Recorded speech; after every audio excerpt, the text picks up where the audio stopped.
begitu saya kira Selamat kita. sore. Halo, selamat sore. Dari siapakah ini?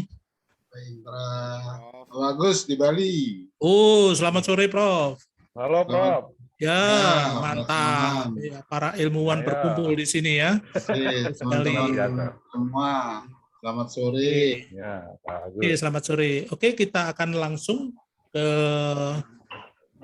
oh ya, saya akan undang dulu teman saya yang luar biasa, Pak Yahya, yang akan menyertai kita mulai dari sesi pertama, sesi kedua, ketiga. Kita akan terus ikuti, dan teman-teman atau Bapak Ibu sekalian yang ingin bertanya, mohon menulis dulu di chat box ya, nanti kita akan kumpulkan. Oke Pak Yahya, silakan. Waktu untuk Pak Yahya. Baik, terima kasih Pak Indra. Apakah suara saya cukup jelas? Jelas. Baik, para peserta sekalian, selamat siang, good afternoon, Dr. Marco, Dr. Sharma, Dr. Nenet, Profesor Ardana, Pak Ibnu, dan sekalian para peserta peternak babi yang saya hormati. Perkenalkan, kami memperkenalkan diri, saya Yahya Muniruddin, Technical Consultant USEC yang berbasis di Jawa Timur. Mohon izin untuk memoderatori diskusi kita siang hari ini. Baiklah, tanpa memperpanjang banyak waktu, kami persilahkan kepada pembicara pertama, yaitu Dr. Sharma, mengenai hubungan nutrisi dan kualitas daging babi. Ya, perkenalan pula kami untuk mengambil jeda beberapa saat di antara topik Dr. Sharma untuk memberikan sedikit rangkuman dalam bahasa Indonesia. Baik, Pak, saya persilahkan Pak Michael untuk melanjutkan. Everyone, to this presentation. My name is Dr. Nishal Sharma. I am an adjunct senior lecturer at the University of New England. And today my talk is about the impact of nutrition and feeding program on meat quality of pigs. So in recent time, we have been talking about the increase in feed ingredient prices and using alternative ingredients in pig feed. And in doing so, we managed to cover the cost because the increased price of feed is an issue. So, but at the same time, we sometimes overlook the meat quality part when we change different feed ingredients. So basically today my talk is focused on what are the effects of ingredient change and additive change in pig feed on the meat quality of pigs. So today the agenda is, so what is the meat quality? I will discuss about that and why meat quality is important, especially for the pig feed, pig meat. What are the factors that can affect the meat quality or poor quality? I will describe that in more details. I will focus on nutrition and feeding program of pigs as well in Southeast Asia and the impact of nutrition and feeding program on meat quality of pigs. So when we talk about quality pig meat, so what it really means, we should understand this. So ideally, the quality meat means the meat that has passed the antemortem and postmortem veterinary inspection, the meat that has been hygienically produced from pigs that are free from diseases, and the meat that is suitable for human consumption, and the meat that is produced based on world's best practice and consistent with ISO 9002-1994 standard. So ideally, a quality meat should follow all these four parameters. Oh, sorry. Yes. So why there is a focus on meat quality in recent times? There are a number of reasons, because in the past, the pig production was mostly focused on feed efficiency and meat production.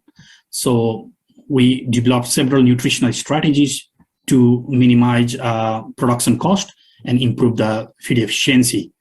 But today there is an increased consumer demand on high quality, tasty, and safe meat products. So not only the growth rate or the feed efficiency are important, but also the quality of meat is more and more important. And this trend will continue to go in the future when people's income will increase and they will look more for the quality meat. So in the past, we have been successful to use the improved pig genetics, which were higher in growth rate and lean meat production. But that genetics has led to somewhat lower meat quality because they were mostly bred to produce high growth rate and lean meat percentage, but not much focus was made on improving the meat quality through genetics. But there are strategies where we can improve the quality of meat for the modern pig genetics, and nutrition is one of the most important one. So when we talk about pig meat quality, it means different things to different people. For example, for producer, it simply means the improvement in carcass quality. So what is the amount of fat in the meat? What is the lean mass in the meat? So the producer are mostly concerned on the final product weight and the carcass quality. Whereas for the processors, it's mostly the technological quality. So which is mostly the pH, color, drip loss, water holding capacity. So these are the parameters that a processor mostly focus on when they talk about the meat quality.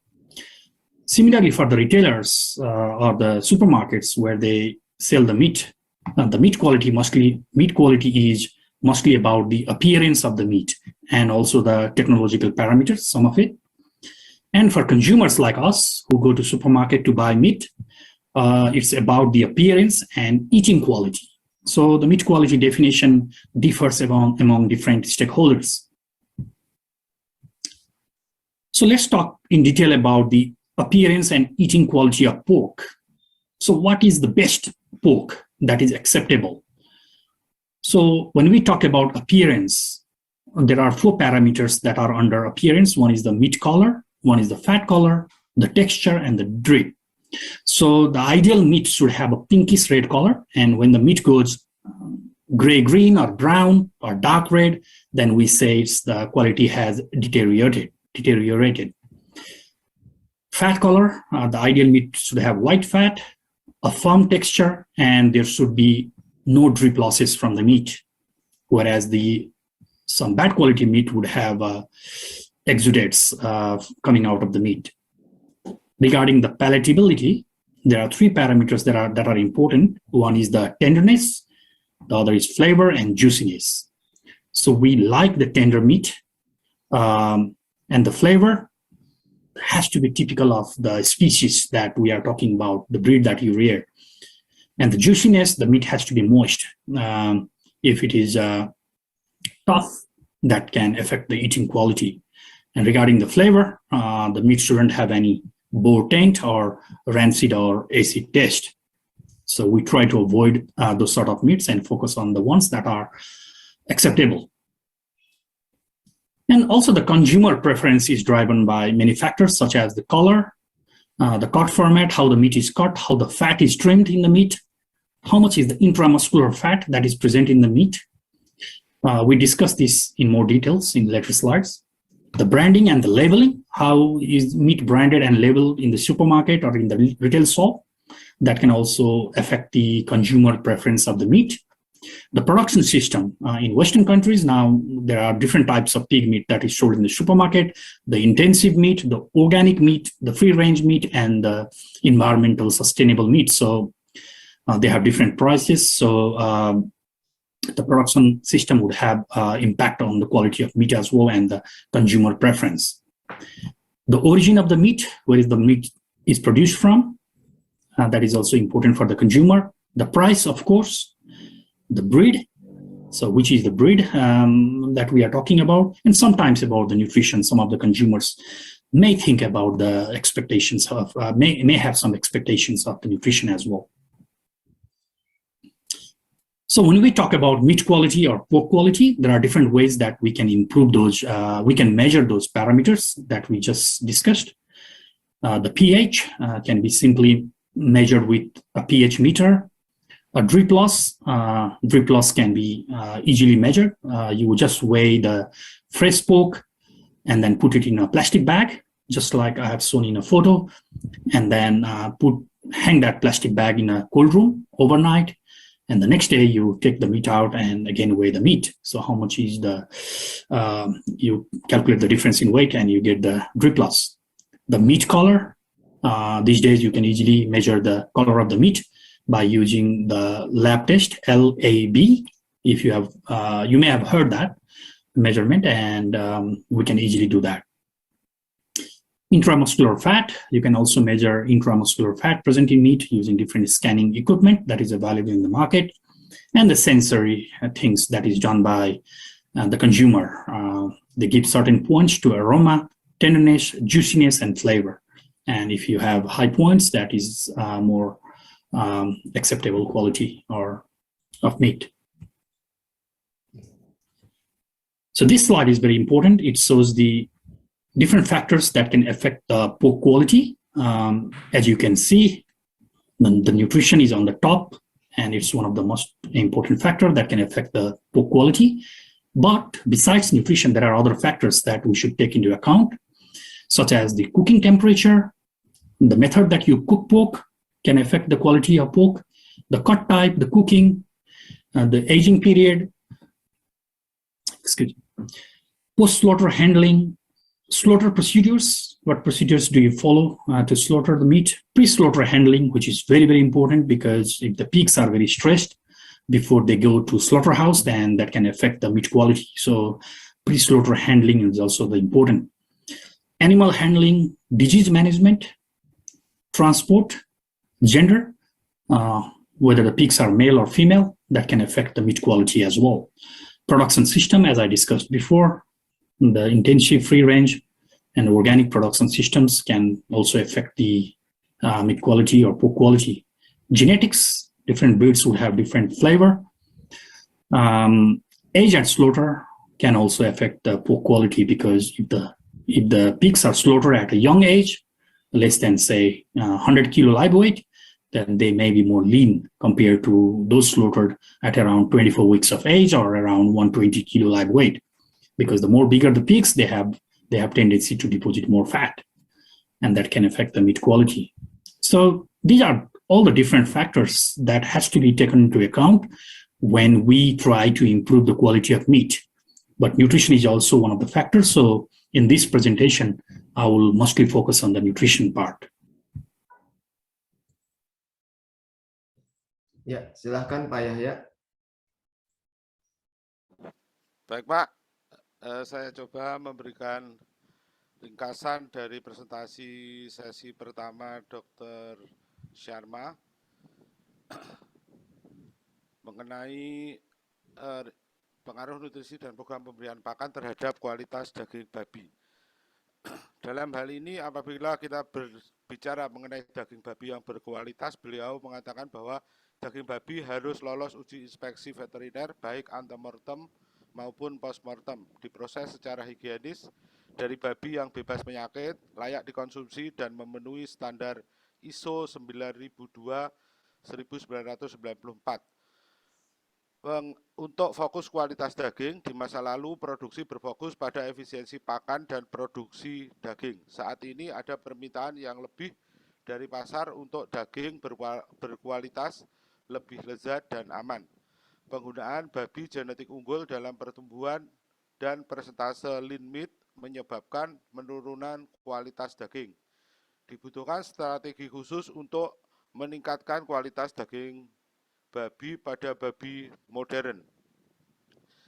Berkenaan dengan kualitas daging babi, bagi produsen adalah kualitas karkas, sedang bagi pemroses adalah kualitas dari aspek teknologi seperti pH, warna, drip loss, dan kapasitas simpan air dan sebagainya.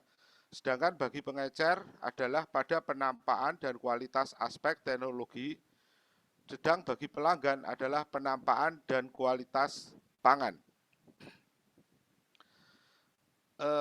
Tentang kesukaan atau preferen dari pelanggan daging babi ditentukan oleh beberapa hal, yaitu warna, baik daging maupun lemak, bentuk potongan, pembuangan lemak atau fat trimming, lemak dalam daging atau marbling, pelabelan atau pemberian merek, sistem produksi, baik itu intensif, organik maupun free range, asal dari mana daging babi itu diternakkan, kemudian harga dan galur babi.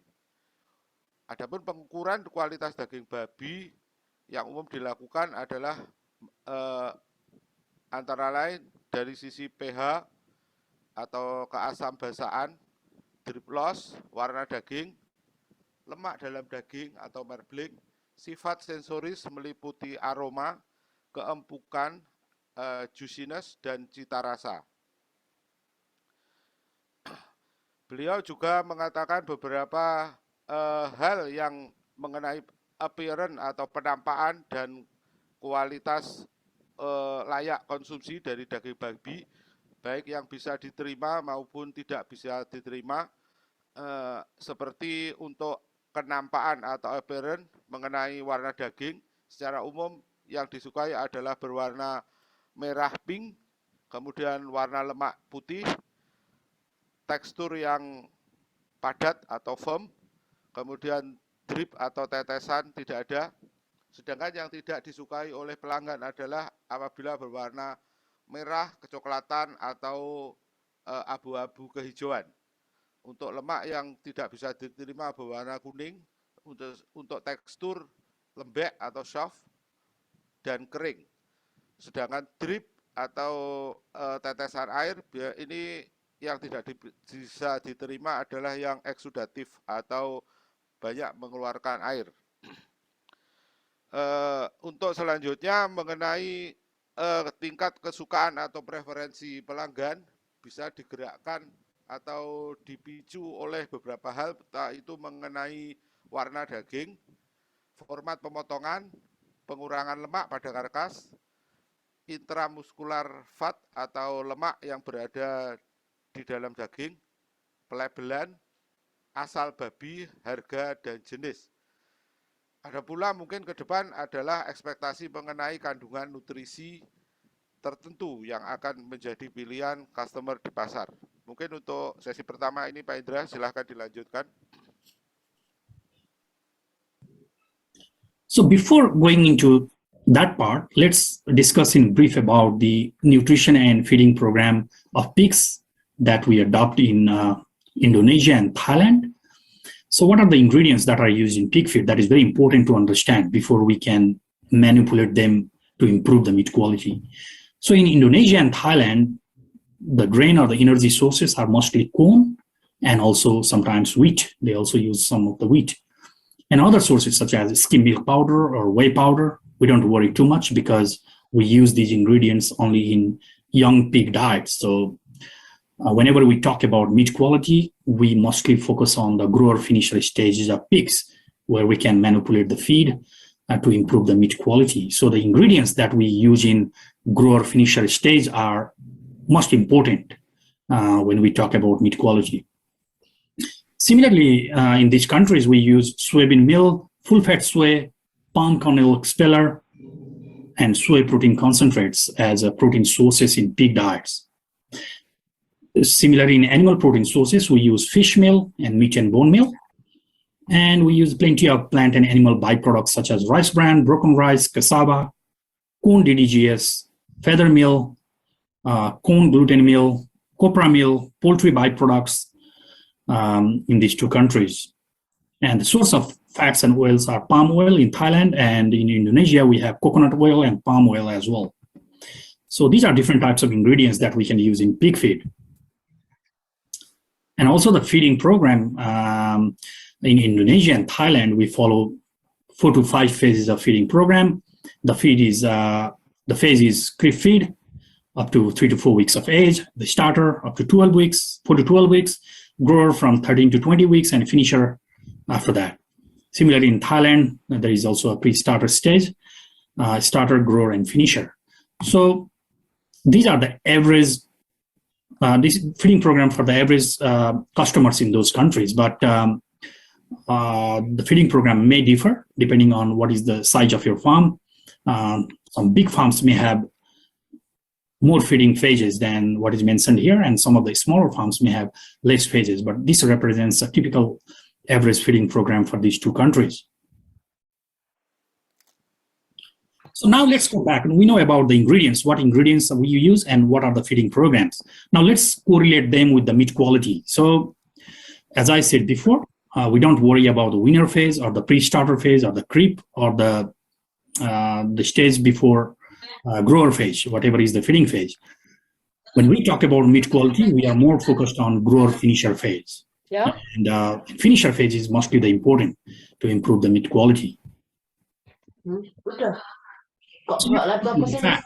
Look at tadi lo. Meat quality, the fat quality and the type of fat is very important. In pig, there are three types of fat. One is the subcutaneous fat, the other is the intermuscular, which is in between two muscles, and the other is the intramuscular or the marbling fat, which is present between the muscles, the muscle layers. And that intramuscular fat or the marbling fat contributes to tender, juicy, and flavorsome pork. So a good flavorsome pork should have some percentage of intramuscular fat, maybe around 2 to 4%. So the dietary fat, its type and quality are the principal factors influencing the sensory and technological quality of meat that we discussed in the first part, especially during the fattening period, during the finisher period. So let's focus on the intramuscular or marbling fat, which is more important. As I said before, it contributes to tender, juicy, and flavorsome pork. And the intramuscular fat will also provide some insurance against the excessive cooking, because if you cook pork meat a lot, it lowers the juiciness and it becomes tough. So if you have more fat, then that protects it from becoming a bad meat. So it's like an insurance. Intramuscular fat can sometimes be increased by slightly lowering the crude protein level in the finisher stages. Just a few weeks before finishing stage, so you can slightly lower the crude protein to improve the intramuscular fat. But we have to be very cautious on this approach, because if you reduce the protein too much, then that can affect the performance and increase your cost of production. So you have to keep an eye on that one. So when we talk about meat quality issue in pig, one of the big problem is the soft pork that is present in the pig. As you can see in the photo, the one on the top and the one on the bottom one has a soft pork, which is not desirable. So it gives pork a greasy or oily appearance at room temperature, and soft pork results in it results in soft bellies and ribs, which results in handling difficulties and reduce the slicing yields when you process it for bacon. So normally the fat quality is measured with iodine value, and the acceptable iodine value is less than 74, ideally. And iodine value is nothing but it's simply the ratio of unsaturated to saturated fatty acid content in the lipid. So when we talk about saturated fat, that means the animal fat, such as tallow or lard. When we talk about unsaturated fat, that means mostly the oils or plant oil. Yeah. So the more is the animal fat or the saturated fat, the lower is the iodine value, and that's what we want to prevent the soft pork fat.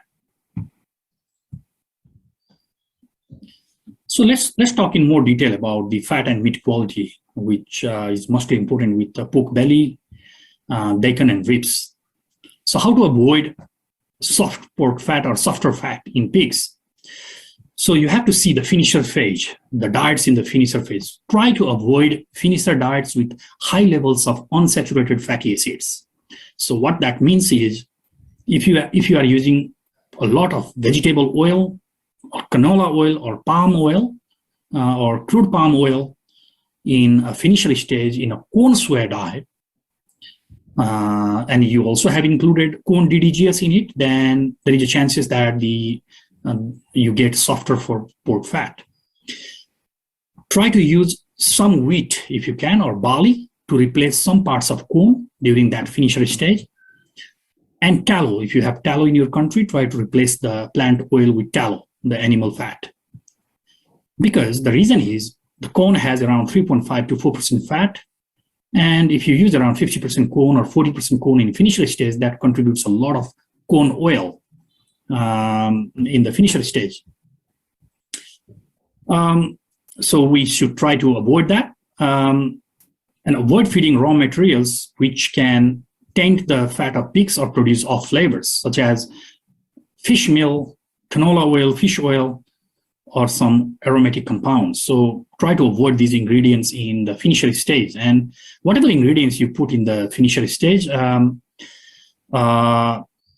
try to see if there are too many aromatic compounds. Sometimes you use some food additives or plant chemicals that can produce off flavor in the meat. And when talking about corn DDGS, let's focus more on this slide. So there are certain things that we should consider when we use corn DDGS and palm kernel expeller, especially in the finisher phase when your diets are based on corn and soy. So if you use corn DDGS at high levels, say more than 10 to 15% in finisher diet, then high chances are you can get a soft pork fat during that period, which is not desirable, especially in corn soy diet.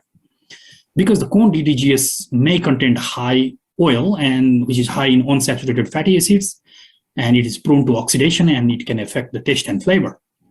Similarly, if you have palm kernel expeller and if you use at high level, and if you use together with corn DDGS, then you should make sure that the inclusion level of both is not too high, especially in corn soy diet, because palm kernel expeller contributes to palm oil, corn DDGS can have some oil, and then the corn also contributes to corn oil. So these all oils can contribute to high level of unsaturated fatty acids that can make the soft pork.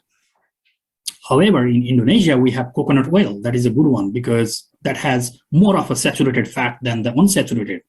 So if possible, if you can replace the palm oil or crude palm oil with coconut oil in the finisher period, whenever you are using corn soy diet, then that can improve the meat quality or soft pork.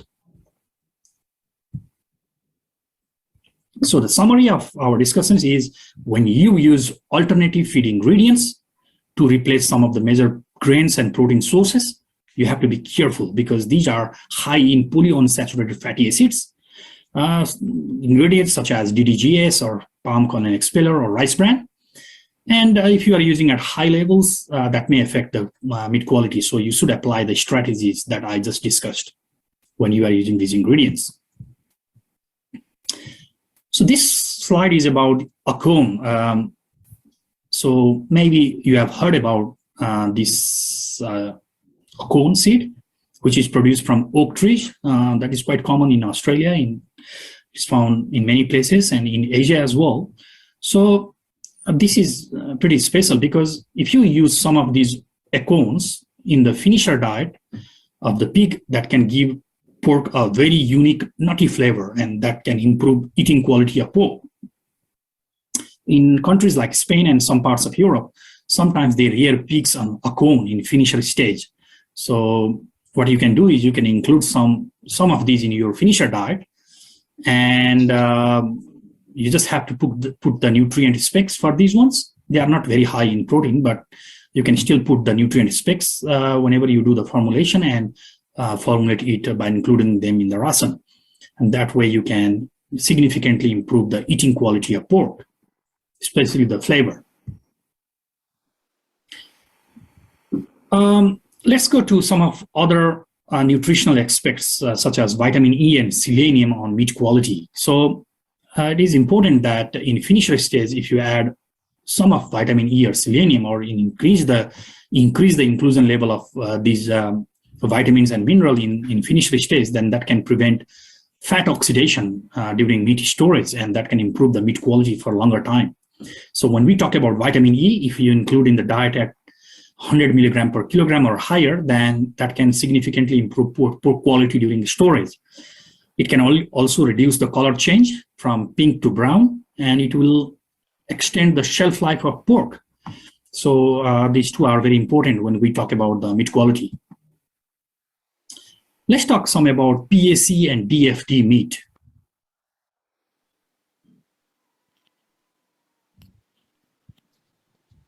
Ya, silakan Pak Baik, Yahya. saya akan menyampaikan ringkasan yang kedua. Dr. Sharma pada sesi ini menerangkan mengenai faktor-faktor yang mempengaruhi kualitas daging babi, yaitu meliputi nutrisi, umur pemotongan, genetika, jenis kelamin, sistem produksi, transportasi, penanganan penyakit, penanganan ternak secara umum, penanganan sebelum dipotong, prosedur pemotongan, penanganan pasca pemotongan, waktu pelayuan atau egging, pemasaan, tipe pemotongan karkas, metode pemasaan, dan suhu pemasaan. Di sisi yang lain, beliau juga memberikan garis besar nutrisi dan program pada pakan babi dengan mengenalkan bahan pakan yang digunakan secara umum pada babi di Thailand dan Indonesia. Untuk di Thailand, untuk sumber energi berarti dari biji-bijian yang umum digunakan adalah jagung, gandum, susu skim, dan whey powder. Sedangkan untuk sumber protein nabati digunakan bungkil kedelai, full fat soya, palm kernel expeller, dan soy protein konsentrat. Sedangkan untuk protein hewani sebagai sumber protein banyak digunakan tepung ikan lokal dan MPM. Sedangkan untuk hasil samping atau byproduct hewani maupun nabati yang digunakan adalah bekatul, beras menir atau broken rice, cassava atau gaplek, DDGS, jagung, dan tepung bulu. Sedangkan untuk sumber lemak digunakan minyak sawit. Sedangkan di Indonesia untuk sumber energi yang umum digunakan adalah jagung, gandum, skim, dan whey powder, sama dengan yang di Thailand. Sedangkan untuk protein, sumber protein nabati, bungkil kedelai, full fat soya, PKM, dan soy protein konsentrat. Sedangkan untuk sumber protein asal hewani yang digunakan tepung ikan lokal dan MPM. Untuk hasil samping dari nabati maupun hewani yang digunakan di Indonesia secara umum adalah wheat pollard, bekatul, gaplek, tepung kopra, bungkil kopra, DDGS, CGM, dan poultry byproduct meal atau PMM. Sedangkan untuk sumber lemak di Indonesia banyak menggunakan minyak sawit, minyak kelapa maupun CPO.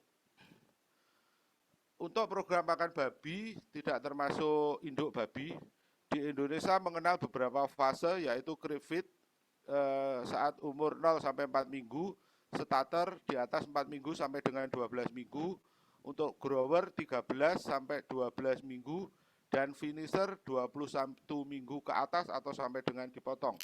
Sedangkan di Thailand ada fase yang berbeda yaitu crib feed 3 sampai 4 minggu, pre-starter 4 sampai 8 minggu, starter 8 sampai 11 minggu atau 15 sampai 30 kg, untuk grower, pakan grower 12 sampai 16 minggu atau berat antara 30 sampai 60 kg, dan finisher pada umur 17 sampai 23 minggu dengan berat kisaran 60 sampai dengan 100 kg. Nutrisi dan kualitas daging. Pada prinsipnya pakan grower sampai dengan finisher dapat dimanipulasi untuk meningkatkan kualitas daging. Yang kedua mengenai lemak dan kualitas daging. Lemak pada babi meliputi lemak subkutan, lemak antar daging atau intermuskular, dan lemak intramuskular, dan lemak di dalam daging atau marbling. Lemak ini berkontribusi pada tingkat keempuan, sifat juicy, dan cita rasa daging babi. Kandungan lemak dalam pakan, tipe lemak, dan kualitas lemak adalah faktor utama yang berpengaruh pada kualitas sensoris dan teknologis pada daging babi, terutama selama masa pengembuan akhir. Beliau juga menyoroti mengenai lemak intramuskular atau marbling, berkontribusi pada kelembutan, sifat juicy atau seperti jus, dan cita rasa daging. Jaminan terhadap pemasaan yang berlebihan juga dapat terjadi dengan adanya kandungan lemak ini bisa ditingkatkan dengan merendahkan protein sedikit pada pakan finisher. Penurunan yang berlebihan untuk kadar protein ini mempengaruhi performa secara umum dan meningkatkan biaya pakan. Kejadian adanya lemak daging yang lembek atau soft. Ini berpengaruh pada penampakan berminyak pada suhu ruang. Daging belly dan iga yang lembek menyebabkan kesulitan penanganan, menurunkan hasil pengirisan atau slicing selama pembuatan bacon. Kualitas yang bisa diterima adalah nilai iodin, kandungan asal lemak jenuh atau tidak jenuh di bawah angka 74. Selanjutnya, beliau menjelaskan mengenai kualitas lemak dan daging, baik pada pork belly, bacon maupun iga.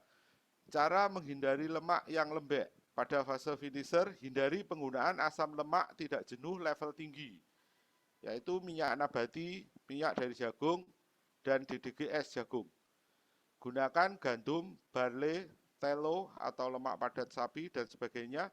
Jika tersedia, gunakan jagung dengan kandungan lemak 3,5-4%, dengan kandungan lemak 1,7 sampai dengan 2%. Hindari memberikan bahan pakan yang menyebabkan noda atau taint pada lemak babi yang menghasilkan bau seperti minyak kanola, minyak ikan, tepung ikan, dan senyawa aromatik lainnya. Hal-hal yang perlu dipertimbangkan ketika menggunakan DDGS dan palm kernel expeller atau PKM juga. Pakan finisher berbasis jagung bukil kedelai. Jika DDGS digunakan lebih dari 10 sampai dengan 15% pada pakan finisher dapat menyebabkan lemak babi yang lembek. DDGS mengandung asam lemak tidak jenuh tinggi, rentan pada oksidasi, berpengaruh pada rasa dan cita rasa daging. Jika PKE atau palm kernel expeller digunakan bersama DDGS, tingkat penggunaannya harus diturunkan untuk meningkatkan kualitas daging. Hal ini karena level minyak sawit dan minyak jagung adalah hal penting. Minyak kelapa mempunyai kandungan lemak jenuh yang lebih tinggi dibanding minyak sawit, minyak jagung, dan DDGS. Ini dapat meningkatkan kualitas daging. Selanjutnya mengenai vitamin E, selenium, dan kualitas daging. Dapat ditambahkan dalam pakan finisher untuk mencegah oksidasi lemak daging selama penyimpanan. Vitamin E sebanyak 100 mg per kilogram atau lebih tinggi pada pakan dapat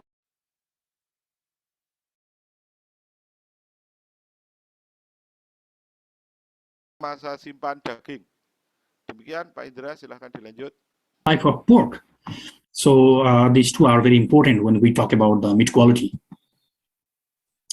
Let's talk some about PSE and DFD meat. Probably you have heard these terms before. PSE is simply pale, soft, and exudative meat, and DFD is dark form and dry meat. So we don't want both of these meat. We find this type of meat sometimes in the shop, but it's mostly related to acid production after slaughter, and that can affect all these parameters. Let's go in detail with them. So PSE, as I said, is pale, soft, and exudative meat. So when the pigs are fed up to 6 hours before slaughter, so if you are feeding pig until the last hours when you are sending the pig to slaughter, then the pigs will have high level of muscle glycogen stored. So this muscle glycogen breaks down rapidly into lactic acid after slaughter, and there will be too much lactic acid that is produced that can lower the pH of the meat and can increase its acidity. So when the pH of the meat falls below 5.5 and the drip loss is above 5%, the meat is called pale, soft, and exudative meat. So that results in not a good quality meat. So how do we minimize those type of pork? So as I said before, the easy way is to stop feeding at least 6 hours before slaughter and try to minimize the pre-slaughter stress as much as you can, which involves less crowding of the pigs, avoid the excessive heat during transport when you transport the pigs to the slaughterhouse, and allow 2 hours resting period prior to slaughter. Avoid the poor handling when you are doing stunning or slaughter, and to chill the carcass immediately after slaughter. So these are some of the strategies to minimize pre-slaughter stress. And if you follow these, then you get rid of this PSE meat. Similarly, there is another type, it's called DFD meat, which is the dark form and dry meat.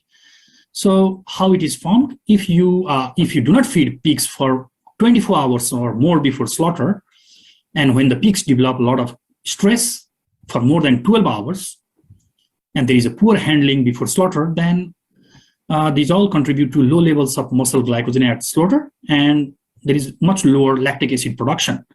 So the pH becomes higher than 6, which results in DFD meat. So we want pH to be in between 5.5 to 6 to get a good quality meat. Less than 5.5 can result in PSE, and more than 6 pH can result in DFD meat. So let's talk about boar tent. I'm pretty sure that you all have heard about boar tent, and probably it's not a problem in Indonesia and Thailand, because as I also come from Asia, so I know that surgical castration is a common practice there. So maybe the pigs don't have boar tent, but some of the farms may have. So what is boar tent? Boar tent is simply unpleasant odor or flavor of the pork from entire male pigs, which are not castrated. Yeah. So it is caused by the hormone endosterone, which is secreted by testes, and a metabolite scatol. Scatol is produced by the breakdown of amino acid tryptophan in the hindgut by microorganisms. Boar tent can be reduced by surgical castration or immunocastration as well in male pigs. So in Australia, for example,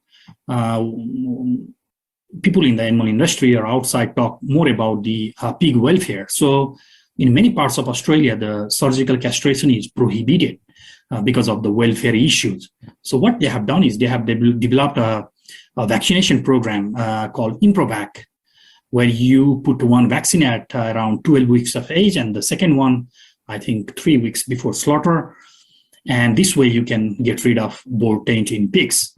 So that is another way where you can reduce boar taint without doing a surgery to the animals.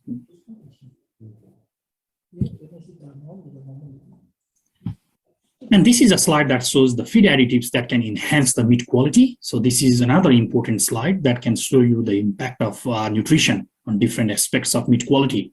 For example, if you see organic magnesium, it can improve color of meat or reduce trip loss and reduce the incidence of PSE meat. Similarly, as I said before, vitamin E and selenium can improve the color, reduce the drip loss, reduce the PSE, and also the lipid oxidation. Conjugated linoleic acid, which is CLA, and chromium can increase the intramuscular fat that is present in meat, which can increase the flavor of meat. They can also enhance the flavor, juiciness, and tenderness of meat. So you can consider adding these additives during the finisher stage. Betaine can reduce the drip loss in the meat. Vitamin C can improve the color and reduce the fat oxidation. Some of the additive like yucca can reduce drip loss and also reduce the boar taint that is present in the meat. Recent research has shown that if you add some vitamin D in the finisher diet, it can enhance the flavor, juiciness, and tenderness of the pork. Similarly, the organic iron can improve the color of the meat. So these are different organic minerals and vitamins and feed additives that you may consider adding in the finisher diet at least, say, 5 to 6 weeks before slaughter if you want to improve the quality of meat, especially when you are using these all alternative ingredients and unsaturated fatty acid at high levels. So that brings the end of this presentation, and the summary of this presentation is there are different factors that can affect the meat quality, and nutrition is one of them. So there is no single silver bullet that can improve the meat quality of pigs. You can manipulate the nutrition part during the grower finisher stage, but at the same time, you have to focus on reducing the stress in pigs when they are transported to slaughterhouse, because that would have a big impact on the quality. Avoid inferior pig genetics, because that can have impact on meat quality. Avoid poor rearing environment and improve the pre-slaughter handling. As I said, reduce the stress to the animals before slaughter. But one thing is always important. You should always consider the added production cost associated with modified nutritional strategies to improve the meat quality, because if you don't take that into consideration, you may be losing money. So good quality pork, high quality pork may have a certain market where you can put some strategies that I discussed before, but you have to calculate the cost benefit and put the price according to that for the profit. Finally, I would like to thank you all for your attention on this talk.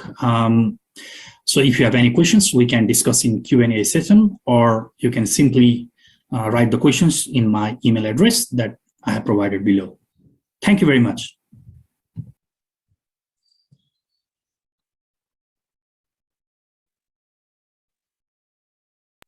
Ya, silakan.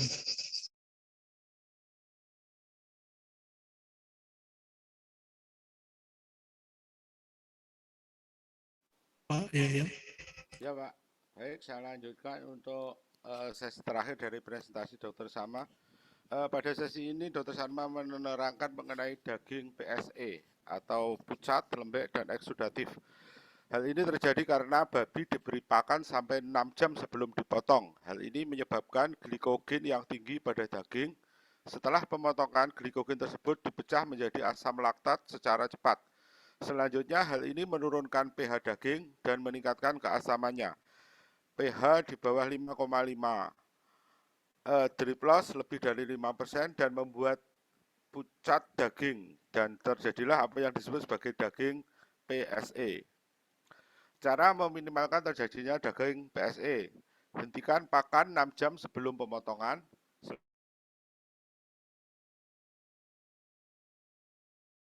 Menjadi asam laktat.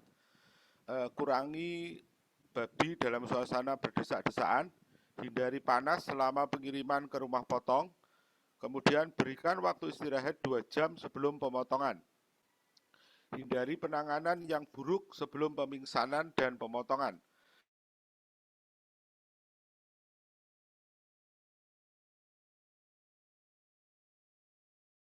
Atau gelap, liat, dan kering. Hal ini bisa terjadi karena babi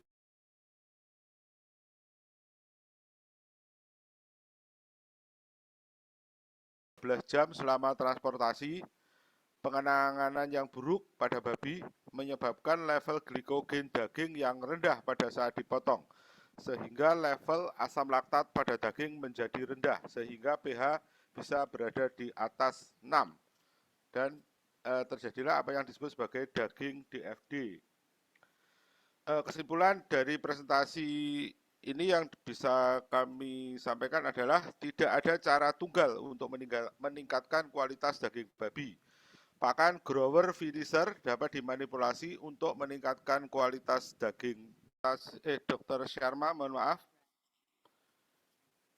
Apakah bisa langsung saya bacakan Pak ini? Sharma is ready Pak. Maybe check Dr. Nishal. Dr. Nishal I think already online. Dr. Nishal, can you hear me? Yes, I can hear you. Thank you. Okay, Dr. Sharma, there is some question from your presentation. The first is from Mr. Darmawan, DVM. How to overcome some hot temperature for avoiding PSA case? Is there any feed additive could be used? Yeah, Okay. thank you for the question. Regarding the PSE meat, I think the question is more focused on the production aspect rather than the feed additive, because when the pigs are very stressed and if they are overcrowded, especially before slaughter, when we are sending them to slaughter and a few days before slaughter, if they are stressed or overcrowded, that obviously will increase the temperature. Yeah, I mean the environmental condition inside the shed. that may result in PSC meat. So what you can do is you have to develop the strategies to minimize the stress to the animals. That can help. Regarding the additives, you can use additives that can lower the stress, something like electrolytes during hot weather season. So preventing stress and overcrowding are very helpful to overcome PSC and hot temperature. Thank you. Oke, mungkin bisa saya rangkum sedikit Pak Darmawan mengenai pertanyaan ini. Mengenai kejadian PSE ini lebih pada manajemen dan stres daripada harus menggunakan aditif ya, seperti yang disampaikan Dr. Sharma, bahwa menghindari stres dan perlakuan yang berdesak-desaan atau terlalu bertumpuk pada saat transportasi maupun sebelum pemotongan adalah penting. Dan apabila diperlukan penggunaan elektrolit yang disarankan untuk mengurangi kejadian tersebut. Tapi yang paling diperlukan adalah kondisi stres yang rendah, terutama karena terlalu berdesak-desaan atau kandang yang terlalu padat yang bisa memacu terjadinya PSE ini. Jadi lebih dititik beratkan agar mengatasi stres dan faktor-faktor yang berhubungan dengan manajemen daripada menggunakan feed aditif. Demikian saya rasa cukup jelas. Semoga menjawab pertanyaan dari Pak Dr. Darmawan. Oke, Pak Michael mungkin selanjutnya.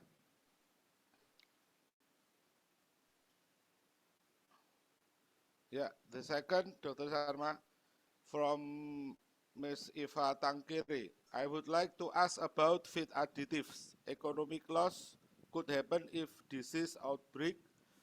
Are there companies or products still use antibiotic growth promoter or AGP in diet?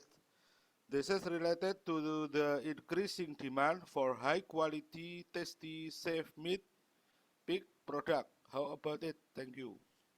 Please, Dr. Sharma, the time is yours. Thank you about the question. If I understand the question correctly, I think Eva wants to ask, is there any companies that are using antibiotic growth promoters? So these are very hot debates in recent times. How long can we use antibiotics in feed? I mean, I have seen some farms who use antibiotics for quite a long time in pig production. But there are many farms who just restrict the use of antibiotics during the starter phase, before 10 weeks of age, to prevent those post-weaning diarrhea and those issues during early stages. But they don't use those antibiotics during grower and finisher stage. They put more focus on management and biosecurity. So because there are issues of using antibiotics, we are talking about antibiotic resistance in animals and humans. So going forward in the future, we should plan to reduce the use of antibiotics in feed. But currently, yes, there are companies who are using antibiotics as growth promoters, which is helping a lot. Definitely antibiotics will help. Regarding the feed additives, so currently the research is focused on finding the alternatives to antibiotics in feed to manage the outbreaks of disease. So there are a few strategies that we can use. The anti-inflammatories are one of them. There are a few products in the market which are natural products that are anti-inflammatory that can help. And what I would like to say in this case is managing disease outbreaks is all about biosecurity. So you should apply strict biosecurity principle in your farm to prevent that. Also use some of the immunomodulators. So it's all about increasing the immunity of the pigs. So how you can increase the immunity? So you may decide to add some immunomodulators in the feed as a replacement to antibiotics. So yeah, these are some of the options that you can do. But I agree with you that that there are some diseases that can affect the pig farm, and we should work together with the veterinarian and nutritionist and develop proper strategies to counteract those diseases. Thank you. Mungkin saya bisa rangkumkan, saya yakin kalau Bu Eva ini sudah paham ya. Mungkin untuk yang lain apa yang sudah dibicarakan oleh Dr. Sharma adalah mengenai penggunaan AGP yang ditanyakan oleh Ibu Eva. Hal ini memang merupakan debat panas yang umum di dunia peternakan dan pakan ya mengenai penggunaan AGP. Tapi apapun itu memang telah lama banyak dilakukan di farm dengan menggunakan AGP pada pakan, tapi sekarang sudah banyak yang meninggalkan. Meskipun masih ada beberapa yang hanya ditinggalkan di beberapa fase, tapi secara umum dan ke depan akan semakin banyak ditinggalkan penggunaan AGP ini. Dr. Sharma mengatakan juga bahwa lebih baik kita memperbaiki kualitas dengan memaksimalkan biosecurity yang pada akhirnya juga akan dapat meningkatkan kualitas daripada peternakan babi kita. Sedangkan apabila terjadi outbreak wabah, peledaan wabah pada suatu farm, ya kita harus bergandeng tangan baik dengan nutrisionis maupun dengan dokter hewan untuk mengatasi problem tersebut. Beliau juga menggunakan apabila ada bahan aditif alternatif yang bisa digunakan, dan ini non-AGP, bisa digunakan untuk mencegah terjadinya ledaan penyakit dan meningkatkan imunitas dari babi kita, ya. Itu, dan akhirnya beliau mengingatkan kembali yang terakhir adalah lebih ditekankan pada biosecurity untuk mencapai kualitas daging babi yang baik. Demikian saya rasa Bu Eva, terima kasih. Selanjutnya Dr. Indra. Yeah, there is a question in the chat from Dr. Nenet. Maybe you can read it for Dr. Sharma. One more, Dr. Sharma from Dr. Nenet. Are there specific breed of pig that are more prone to PSA? Thank you for the question, Dr. Nenet. I'm not aware of any specific breed of pigs that are more prone to PSC. I should say that. But as I discussed in my presentation, PSC meat can be prevented.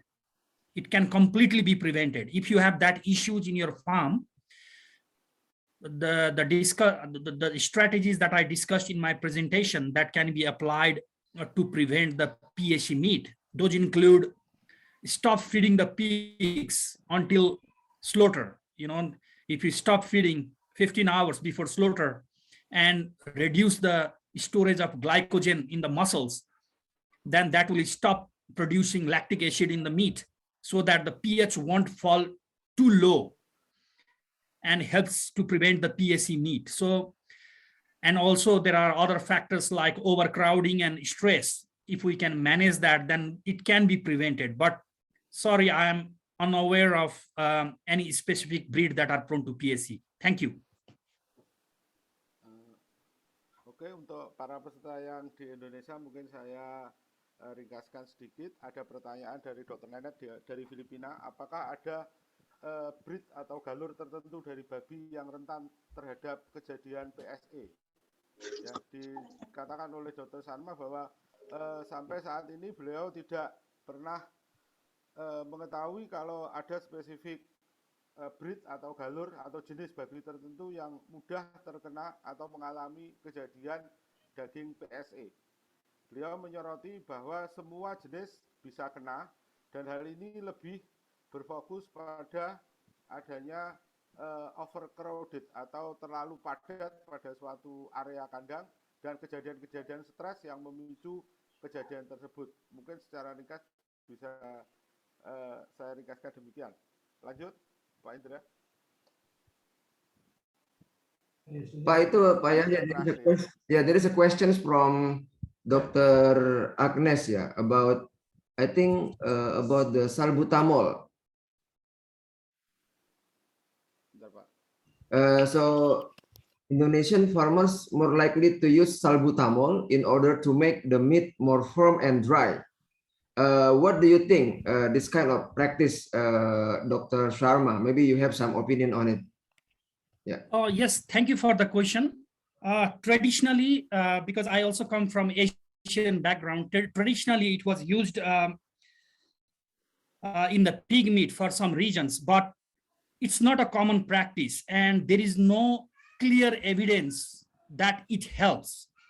So what I can suggest you is research suggests that if you use additives like chromium, vitamin E, and selenium during finisher stage, that will help you, especially the chromium can help you in marbling the meat.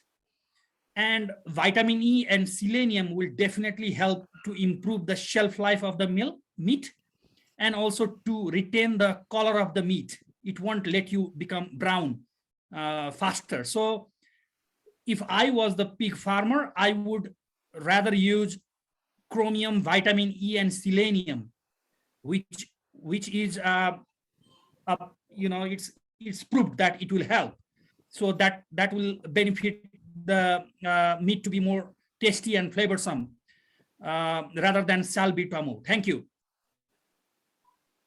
Oke, baik, mungkin bisa untuk peserta yang lain, saya yakin kalau dari penanya sudah cukup jelas bahwa daripada menggunakan salbutamol, Dr. Sharma lebih memilih untuk menggunakan kromium dan selenium dan vitamin E ya, untuk yang sudah nyata terbukti untuk mengenai kualitas daging ya. Sedangkan untuk hal yang lain untuk penelitian yang sudah dilakukan tetap terbukti secara lebih nyata untuk penggunaan ketiga hal tersebut daripada penggunaan alternatif aditif yang disebut sebagai salbutamol.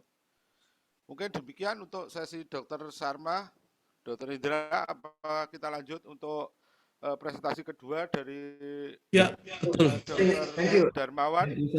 Thank you so much, Dr. Sharma, for your time. Terima kasih, Dr. Sharma, for your time. And Thank you very much. Interesting discussion. Silakan Pak Dr. Darmawan untuk selanjutnya presentasi mengenai biosecurity. Saya persilakan, waktu kami persilakan. Halo, selamat siang semuanya. Siang Pak. Nanti ini diterjemah 10 menit jeda atau langsung? Langsung aja Pak Darmawan. Langsung saja. Share screen langsung Pak. Oke, ya. Halo, selamat siang semuanya, Pak Ibnu, Dr. Michael, rekan-rekan kolega semua, dan teman-teman peternak. Di sini saya mau sharing experience apa yang kami alami selama 3 tahun ini dalam menghadapi ASF terutama, dan ya yang sedang kita alami juga saat ini bahwa kita menghadapi PMK juga di saat-saat seperti ini. Nah, karena saya paham sih kondisi tantangan dan masing-masing farm itu kondisinya tantangannya berbeda sih. Jadi ini lebih cerita dari versi kami, apa yang kami alami ya. Oke, jadi cerita ini dimulai dari tahun 2019 di mana kami mulai mendengar kabar tentang penyakit ASF. Jadi penyakit ASF ini sudah mulai terdengar tahun 2019. Nah, mulai itu kami mulai mencari tahu bahwa apa itu tentang ASF dari berbagai sumber. Bagaimana penyakitnya, gejalanya, penyebabnya, bagaimana menghadapinya.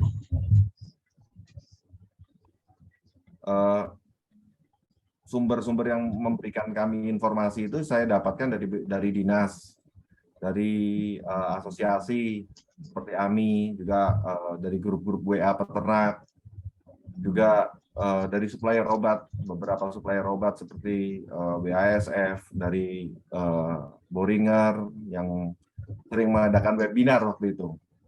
Terus juga kami mendapat di Kargil dari pabrik pakan sih yang kami minta bantuannya untuk bagaimana sih membendung ASF ini tidak masuk dari pakan.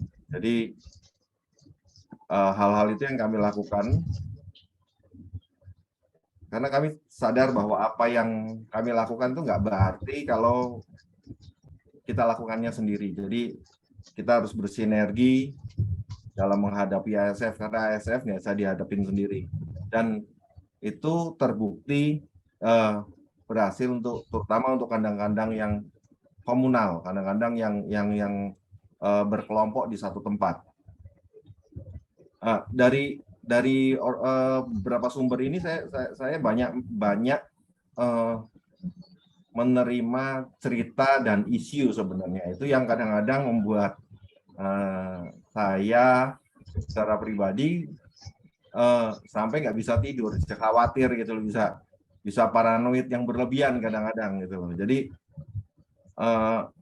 karena isunya beritanya sangat kencang sekali gitu dan belum pasti kebenarannya. Tapi di tengah-tengah itu banyak teman-teman yang support, teman-teman yang ngasih masukan, teman-teman kolega terutama itu yang memberi masukan. Pokoknya belajar dari orang yang bertahan dari ASF. Coba belajar dari mereka, cari tahu. Nah, dari situ saya mencari informasi bahwa dari mungkin beberapa negara lain, Vietnam dan Thailand dan beberapa negara lain itu sudah kena duluan. Ya kan, jadi kita malah boleh dibilang hampir terakhir ya, gitu loh. Jadi, nah dari orang-orang ini saya belajar bahwa satu nggak boleh panik, bahwa kalau panik dengan berlebihan kita malah nggak menggunakan logika. Contoh paling gampang bahwa tanda kutip penggunaan serum itu tidak dianjurkan sama sekali sebenarnya.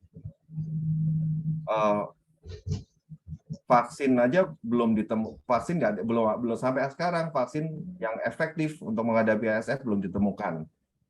Nah, dengan adanya hal ini, bagi saya berpikir bahwa biosecurity lah adalah satu-satunya untuk menghadapi tantangan ASF ini. Nah, satu yang saya lakukan pertama kali adalah saya langsung berbicara dengan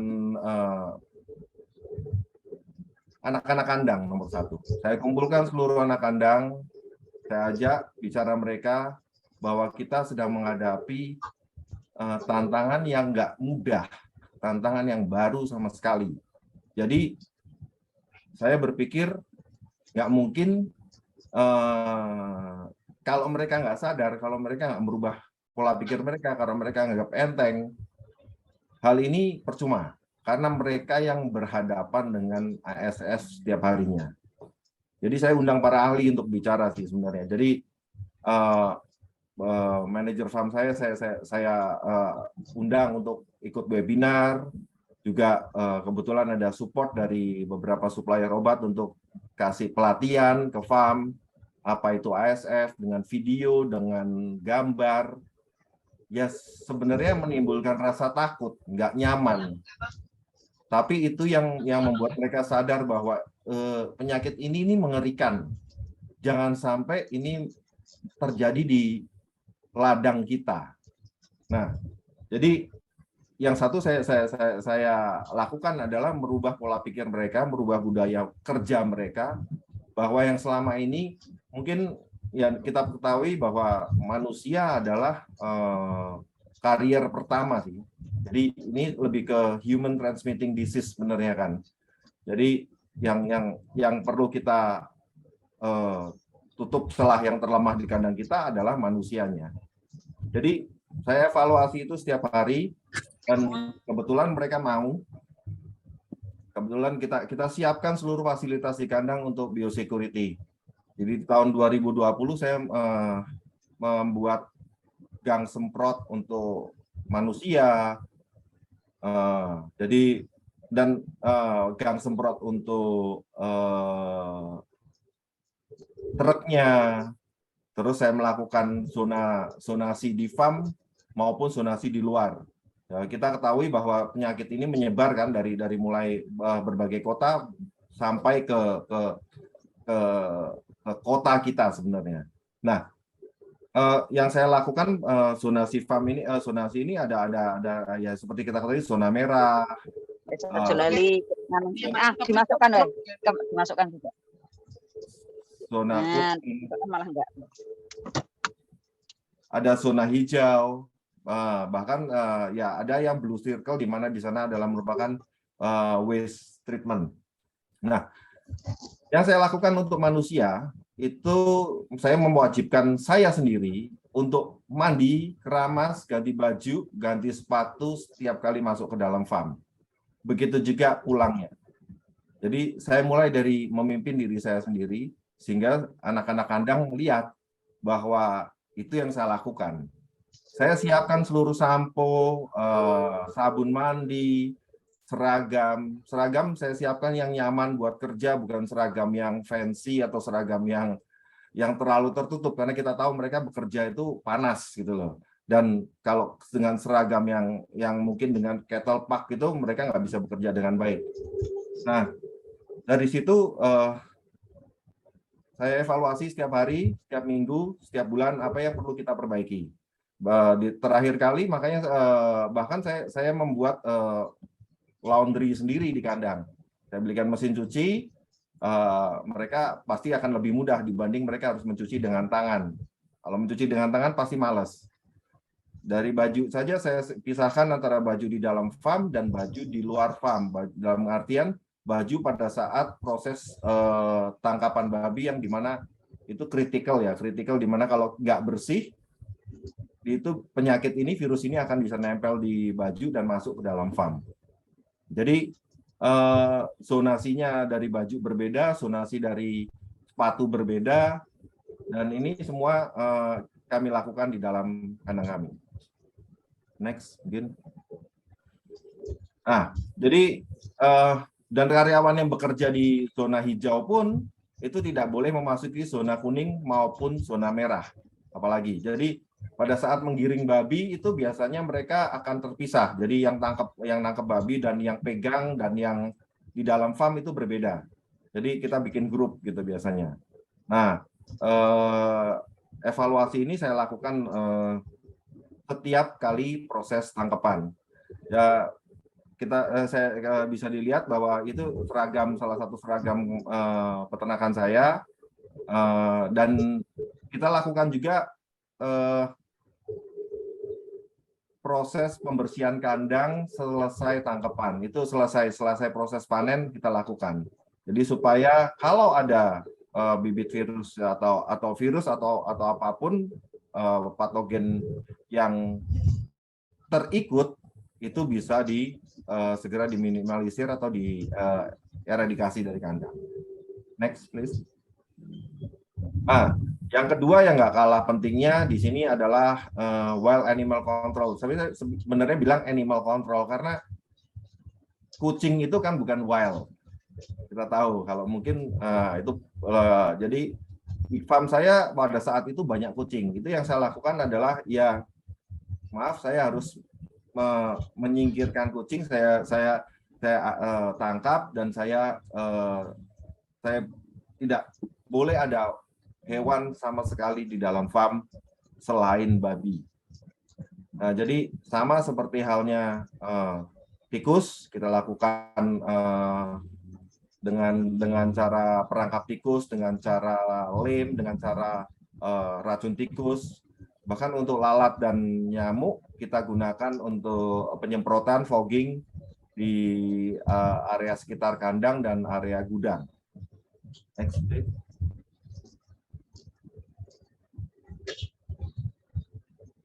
Ya, nah kita ketahui juga bahwa penyakit ini bisa menular antar babi. Jadi babi yang sudah keluar dari kandang itu dilarang masuk kembali ke dalam kandang. Jadi dan kami otomatis tidak memasukkan babi dari luar ke dalam sama sekali. Jadi tidak ada babi yang masuk atau bibit yang masuk ke dalam kandang. Hal ini penting sih, terutama untuk kandang-kandang komunal, di mana saya mengalami di kandang ayah saya. Kebetulan di sana ada 5 peternak dan kita ambil keputusan bahwa kita harus bersatu menghadapi ASF ini dengan saling keterbukaan. Nah, yang kita evaluasi nomor 1 adalah memasukkan bibit. Pada waktu itu sempat saya ingin mengirim bibit ke Pekalongan. Itu langsung dicegah oleh mereka. Bagaimana kalau penularannya terjadi di tengah jalan? Nah, hal-hal kecil, hal-hal seperti ini penting. Jadi karena itu saya harus mengalah.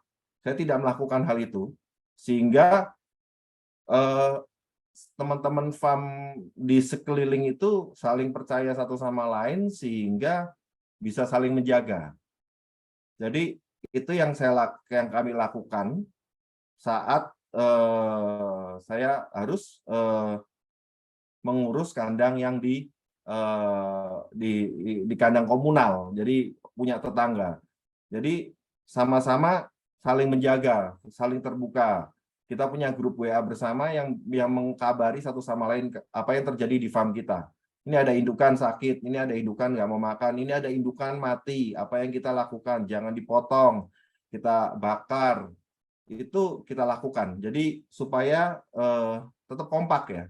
Jadi untuk kandang-kandang komunal perlu sih untuk duduk bersama, untuk saling mau mengalah. Nah, kebetulan itu bisa kami lakukan sampai hari ini, sehingga kandang kami di Pekalongan juga bebas dari ASF.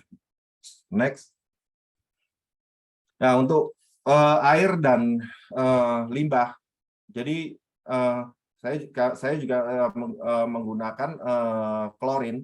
Jadi kita memberikan klorin untuk air, sehingga jika ada patogen di dalam air itu dapat diminimalisir. Dan juga sumber air kami gunakan sumur, tidak menggunakan air dari sungai karena sulit sekali untuk mentreatment atau menjaga air itu bebas dari patogen. Dan dari pengalaman kita ini dengan menggunakan air ini babi-babi jauh lebih sehat. Dan untuk limbah kami di sini menggunakan sistem pemisahan padat dan cair, dan air itu kami alirkan ke ladang-ladang sekitar, itu ada ladang jagung, tebu, dan lain-lain. Jadi tidak ada limbah yang berceceran kemana-mana, sehingga itu tidak mencemari lingkungan. Next, please. Nah, jadi inilah yang kami pelajari, bahwa dari pengalaman ASF ini kami gunakan untuk menghadapi FMD atau PMK yang saat ini terjadi, sehingga biosecurity, sanitasi, dan zonasi adalah yang paling penting, konsep yang paling penting untuk setiap peternak babi, dan harus dimengerti dan harus diimplikasikan dengan benar. Karena biosecurity itu bukan sekedar semprot-semprot atau desinfektan, bukan. Kalau saya bilang biosecurity itu lebih banyak ke culture-nya, bagaimana karyawan itu mengerti untuk melakukan tanggung jawabnya dengan baik. Percuma kamu semprot dengan desinfektan 24 jam, tapi penyakit ini tetap bisa masuk di baju atau di sepatu, di sandal karyawanmu yang nggak mandi. Atau bisa juga mereka tidak melakukannya, tidak melaporkannya, sehingga kita merasa bahwa karena kita aman, tapi nggak taunya sebaliknya. Oke, mungkin itu pengalaman yang kami hadapi dalam menghadapi ASF. Mungkin ada pertanyaan dari apa yang saya paparkan. Ya, terima kasih Dr. Darmawan. Untuk tanya jawab nanti kita rangkap dengan yang presentasi ketiga dari Dr. Marco. Oke. Baik, audiens sekalian, selanjutnya kita langsung menuju ke presentasi yang ketiga dari Dr. Enrique Marco DVM mengenai Farm Biosecurity Observation in Thailand and Philippines. Please, Dr. Marco, time is yours. Thank you. Good for your country. Good afternoon. It's good morning here where I am. I am right now in Spain.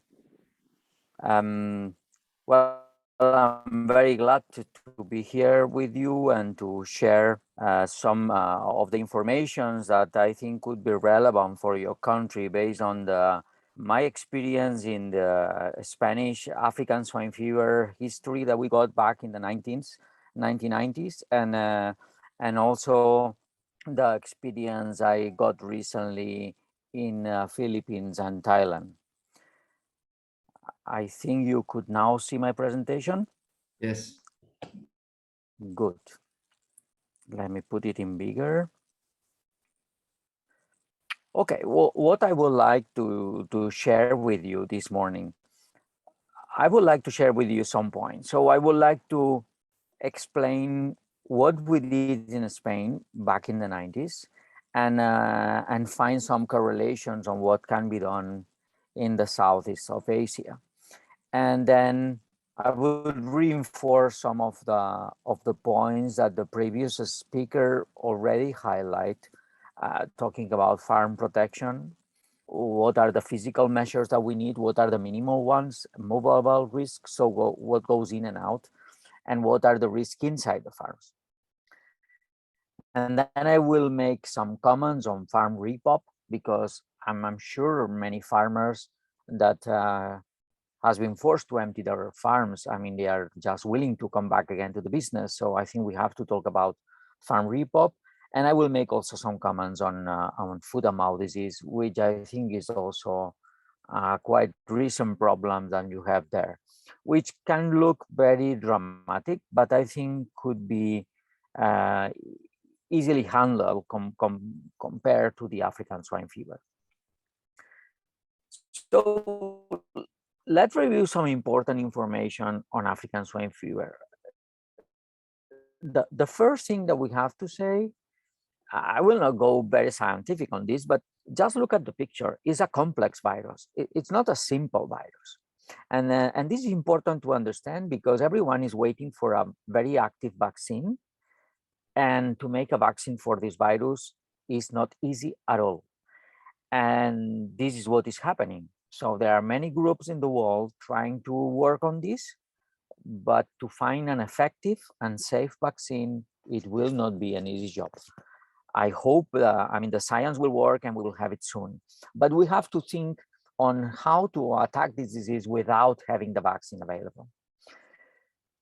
Another thing is that the virus can survive for a long time in pork products.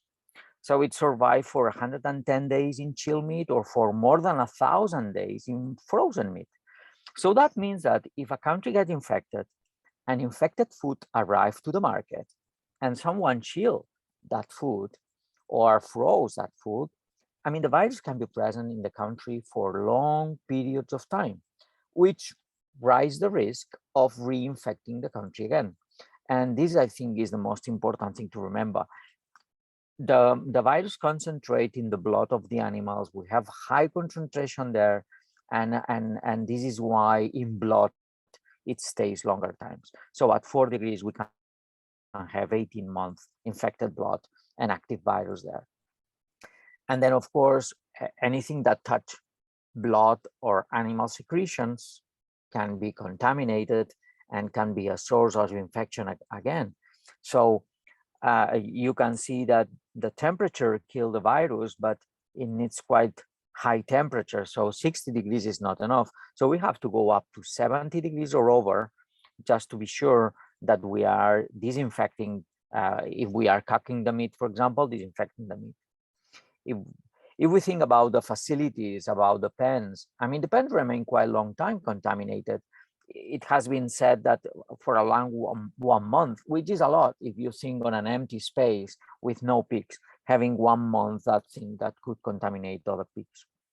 But if we think about vistas or other materials from pigs, they, of course, they can infect, but not longer than, let's say, 15 days. So those things are important, but not so much as meat or contaminate facilities. Remember, the blood is what is really important to avoid. So when we have problems, very often we do postmortems, and by opening pigs up, the blood remains available for other animals that will step on the blood, think about insects, and they can run around and act as fomites for other farms that are closer. So it is very important, and if we have carcasses, we have to handle them correctly to avoid them from attracting other animals that could become fomites and spread the disease all over the place. The water has been told as one of the main vehicles of the disease spreading. And all that history comes from the infection of one farm in Romania, in the east of Europe, where 3 locations that you can see here in the picture were infected at the same time. And the only explanation was that these 3 locations were taking water from the river, and the river was crossing, let's say, an area full of cases of African swine fever. Many people was blaming at that time that the local farmers were just putting the animals in the river, the dead bodies, for the river to take them out instead of declaring the outbreak. And that was the reason of contaminating the water. The reality is that it has a very low probability. Even knowing that if the virus stays in the water, we need a very low quantity of virus to infect the pig, the risk of infecting water with dead bodies is quite low. So if we calculate how many dead pigs we have to have in the Danube River, which is a very, very big river with a lot of water flow, we will need around, if we consider a 65 kilo pig, we will need around 115 dead pigs continuously in the river, and all the blood of that pigs dissolve in the river to have enough virus to infect one pig. So that's not very probable.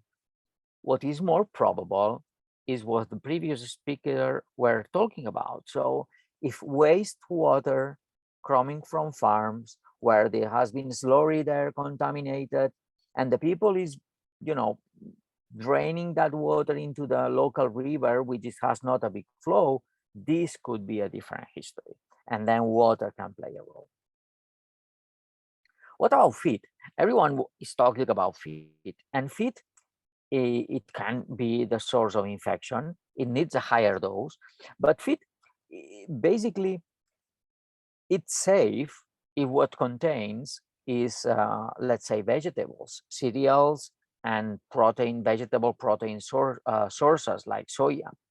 So cereals and soya are not really a big risk.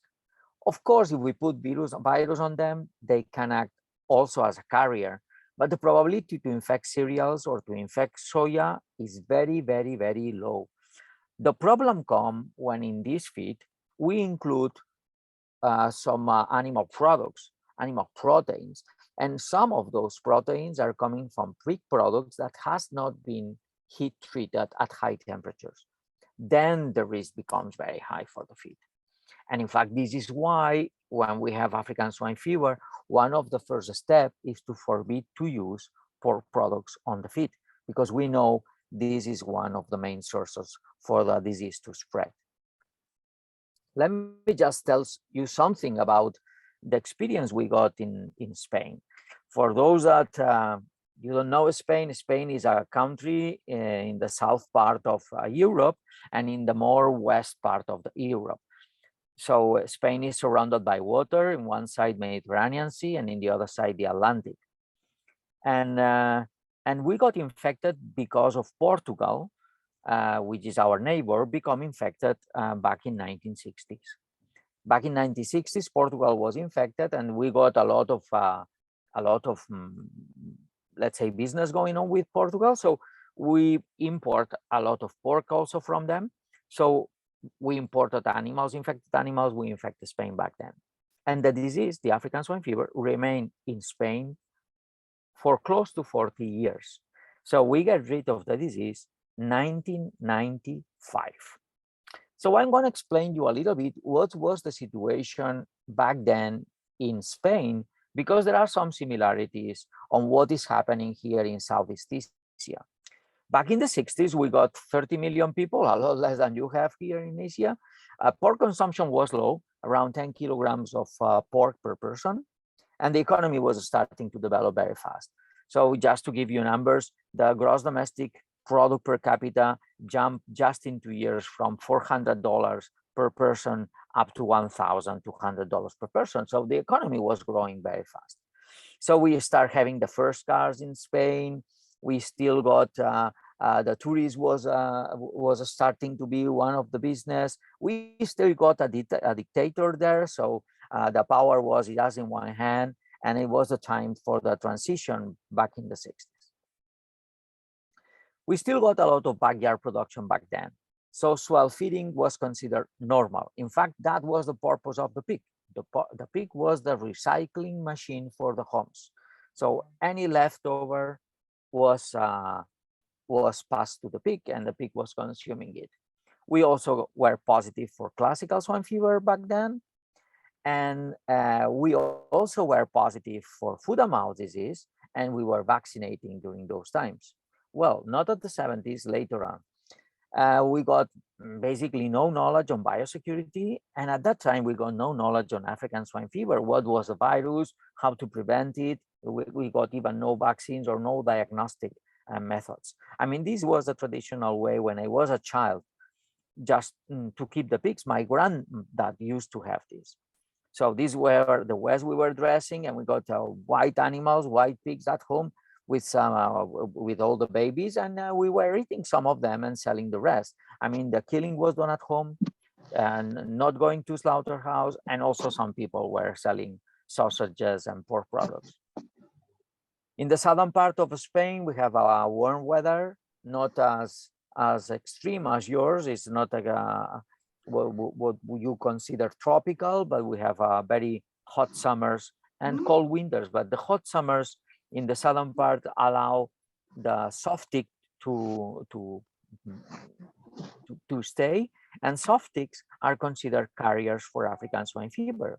So at that time, we got also the carriers, and we have wild boars. Back then, we have low wild boar population, so I think that was quite good. We also got the traditional way of raising pigs, and we still do today, which is outside. We have a special breed we call Iberian. It's black pig, like the one typically you have in your country, in Indonesia, and those are our Iberian pigs. So we keep them outside. So the contact between wild pigs and domestic pigs, and also soft ticks, were there present continuously. As I told you, we got very few tools and very little money to compensate the people. So what was happening back then is outbreaks were hidden, positive pigs arrived to the market, and all Spain was considered positive. Between the 70s and the 80s, we did a lot of things happen back then. So we got a team of virologists that collaborate with USA, and they studied the epidemiology of the disease, what were the vectors, the persistence in meats, and they developed the first diagnostic technique back then. And they also tried to develop a vaccine. The vaccine was developed in 1966. The first development was in Portugal, and then after in Spain. And the vaccine was a disaster. The vaccine was not safe enough, and it was producing a kind of a chronic form of the disease. So it produced these skin lesions, arthritis, and the animals did not die, but they became even more carriers of the disease. So we were vaccinating the pig and spreading the disease, more or less as it has happened in China with some of the vaccines that they have developed. So back in the 70s and in the 80s, the people start to realize that biosecurity was important. And I know what you see here is in Spanish, and you cannot understand this, But basically what this leaflet coming from the late 70s is telling is they were starting to teach the people not to feed back pork product to the pigs. Try not to throw away any pork product in places where wild animals can stay. They were forcing the people to change the boots before going to the farms and closing correctly the facilities in order to have the pigs confined and not open outside. Also, when we kept them outside, it was used to mix the different pigs from different owners. They were advising to the people to fence and have the different properties separated. And we were also telling the people not to send the pigs to the market and to buy pigs from safer places. So that was a basic biosecurity that was applied in the 80s. Due to the African swine fever and farms were closing, the economy was growing, so the integration system were developed back then, and people become more professionalized. The farmers, even family farms, become more professional, bigger, and they confine the pigs. So the farms were starting to be closed, and the pigs were starting to be indoors instead of outdoors. So most of the farms got basic biosecurity, and backyard production was continuously getting reduced and reduced. So these were the types of buildings that we were building back then. So the animals were inside, and of course, no contact with wild animals. And this was another building coming from the 70s. This was the evolution of our meat consumption. Of course, probably those figures back in the 60s, eating the people around 8 kilos per person were not even right, because the people was eating the pork that they were producing at home. So no one could know exactly what was the real consumption. The reality is, as the pig production become professionalized, our pig consumption, pork consumption grow, and we are now around 50 kilos per capita. This is our pork consumption in Spain. Is one of the countries in the world that eat more pork. Curiously, some people think that African swine fever is a disaster that's gonna kill swine production, that we will not produce pigs anymore. And this is not what happened in Spain. This is the period 60 to the year 95, where Spain was positive for African swine fever. And this is the evolution of our pig population. So as you can see, African swine fever was not enough to stop the growth of our pig production. So we were growing even that we got African swine fever and no vaccine in the country. So in the 80s, around mid 80s, Spain was very close to join EU, and we were able to get some money from the EU.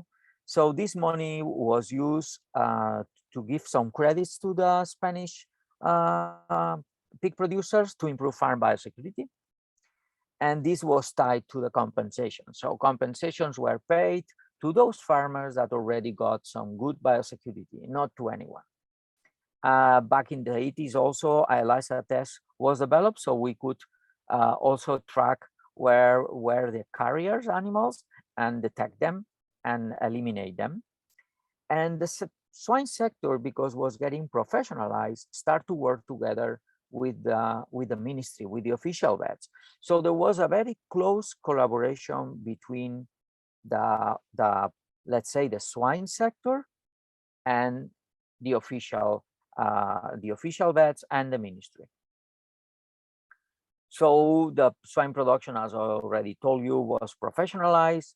Spain was negotiating with the EU, and also with the EU at the same time, we developed a program that started in 1985, which bring in 10 years Spain to the elimination of the disease. Back then, we got high proportion of positive animals in the country, and we start a kind of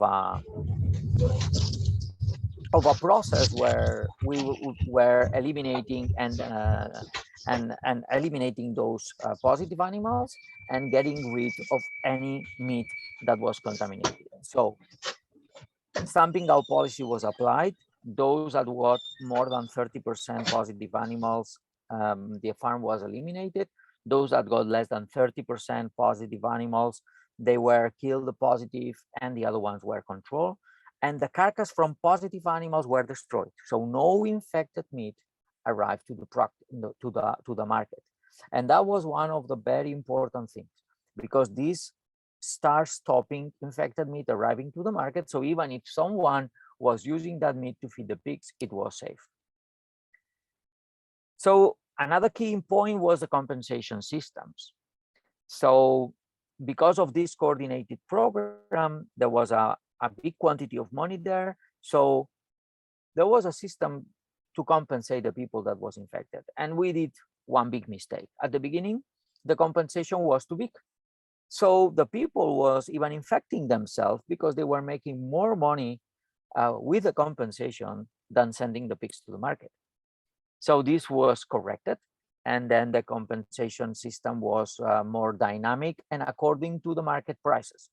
So no special interest to declare if you were not positive. So the people was not earning more money if they were compensated by declaring the disease, but at least they were not losing so much. So again, there were some leaflets put there. The compensation was tied to the correct biosecurity and correct farm management practice. So if those farmers were doing correct biosecurity and fulfilling what the official vets were saying, they were getting the money from compensation. Otherwise, no money was there. But because the whole country was positive, we were short on vets. So there were not enough official veterinary services. So a kind of a new structure or new veterinary structure was developed, which we call Sanitary Defense Association. What was that? Sanitary Defense Association was composed by swine farmers of a particular area, and they organized themselves, and they themselves employ one veterinarian. This vet, paid by the swine farmers, was also financed, partially financed by the ministry. And these vets were working coordinated with the official veterinary services, but they were private vets. So there was a very close communication between private vets and official vets. So the private vets knew exactly what was going on in practice, and they were the first-hand information to know exactly where were the red areas, where to put the pressure on, etc., etc. And we still have in place this system. We work with the system to eradicate Aujaski disease from the country, and we succeed. And we are using this system today also to work against PRRS. As I told you, there were money for biosecurity, so biosecurity, minimum biosecurity was implemented. The minimum biosecurity was the fence, some entrance, some booths. That was the biosecurity. And of course, waste or slurry management. So no slurry could be, let's say, leaked to the river, and that was strictly punished. So even today, I mean, the handle of slurry is one of the more controlled things in the country. An identification system was in place as well, which controlled the animal movements, which is also some of the weak points that in some countries happens. I mean, the people move the animals without knowing where they come from. So there was a tag. The tag was consisted in 2 pieces. So, and one of the pieces was also under the vet. So the vet knew exactly what animals were tagged, and the ministry knew exactly what was the number of the animals in the country and where and what were the movements. So knowing this, some areas were identified. So the free areas, areas under surveillance, and infected areas. And exactly this procedure is still today in place in the positive countries in Europe. And this was the evolution of this. Tell me. Your time is left 10 minutes. Okay, I'm gonna Thank finish. you. So this was the evolution. You'll see the country is completely red. Back in 95, the country was white. If we go to what is the biosecurity, what is the important, you're already here, complete fence. We have to avoid wild animals to go in contact. So the complete fence, it's critical if we want to contain the disease, because we know wild animals play a role. So of course, I mean, you can see here some pictures of very, very nice fences, but I mean, you just have to have the pigs confined. And then control over the visitors, you already hear this. So just changing boots, overalls. I know the biosecurity for visitors can be very, very, very complex. I mean, you can work with showers, as people in the poultry do, but small farms don't need to have a very extreme biosecurity. Just changing boots, changing overalls, cleaning hands, not bringing any material from outside would be enough. Just what we call dry shower. So a bench when we leave our shoes outside and we take the farm boots in the other side. And another important place, a specific place to load the pigs. Trucks sometimes can become also fomites of the disease because they get in contact with other animals at the slaughterhouse. So a point that is far away from our buildings to load the animals, that can be disinfected afterwards, that can be controlled and keep empty. So no risk during the loading to infect the animals of the farm. And you'll see sometimes those things can be very simple. So just one area which is far away from the farm to load the animals. And you'll see, obviously, I mean, there are some farms with extremely nice facilities to load the pigs, as you can see here in the picture, but basically it's not necessary. What is important is to separate them from the main buildings. You'll see here another example of what is a loading bay, a place where we can separate correctly what is the farm of what is the loading bay. And then it has been also said, chlorinated water, hold in a tank for certain time. We know chlorine kill or inactivate very fast the virus. So just 30 minutes with quite a not a big concentration of chlorine. So if you keep it longer, the safer it's going to be, and avoid pig products to go on feed. And something that not to everyone is talking about, but is rodents. Rodents change from farm to farm. When a farm becomes empty with no feed, they're gonna find another farm. So they move from a positive farm to a negative farm, and they keep infecting farms. So control rodents. Rodents are not carriers, but they could behave as a fomite, so they can move the disease from one place to another and take care of the dead bodies. So bury them properly, or burn them, or just bring them to a collection point, depending what system you have in your countries, and just allow clean trucks to go to your farms. I mean, those basic things are gonna keep you always in the safe position. And don't be lazy using disinfectants. I mean, we can use disinfectants before, after loading trucks, before and after visitors come to our farms, before and after doing certain things. So using disinfectants, it's going to help a lot. And don't do killings on the farms. Just keep things outside. And we have to spread this message to everyone. If the more people know about, the less risk that we have to get infected. Just few words on repop. Be careful about long carriers. So animals that survive can remain 107 and 37 days sources of infection. So be careful if you keep animals on the farm to repop again, because you could be also the source of the infection. Okay, there are other papers that they reduce this number of days, but long carriers, we know they exist. So we have to take those things into control. If this is what happened, we have to check. We have to check for the really negatively of the pigs that we have on the farm. Otherwise, we come back to the same point. And consider to bring them for outside source. I mean, outside source help you to go faster, and it's a more faster way to come back to the population, rather than you do your own replacement, where you will produce a few number of gills from a few number of females. So it's going to take you years to come back to the previous population. And also consider genetic improvement. Going to the market, you're going to have a better genes that probably what you were having on the farm.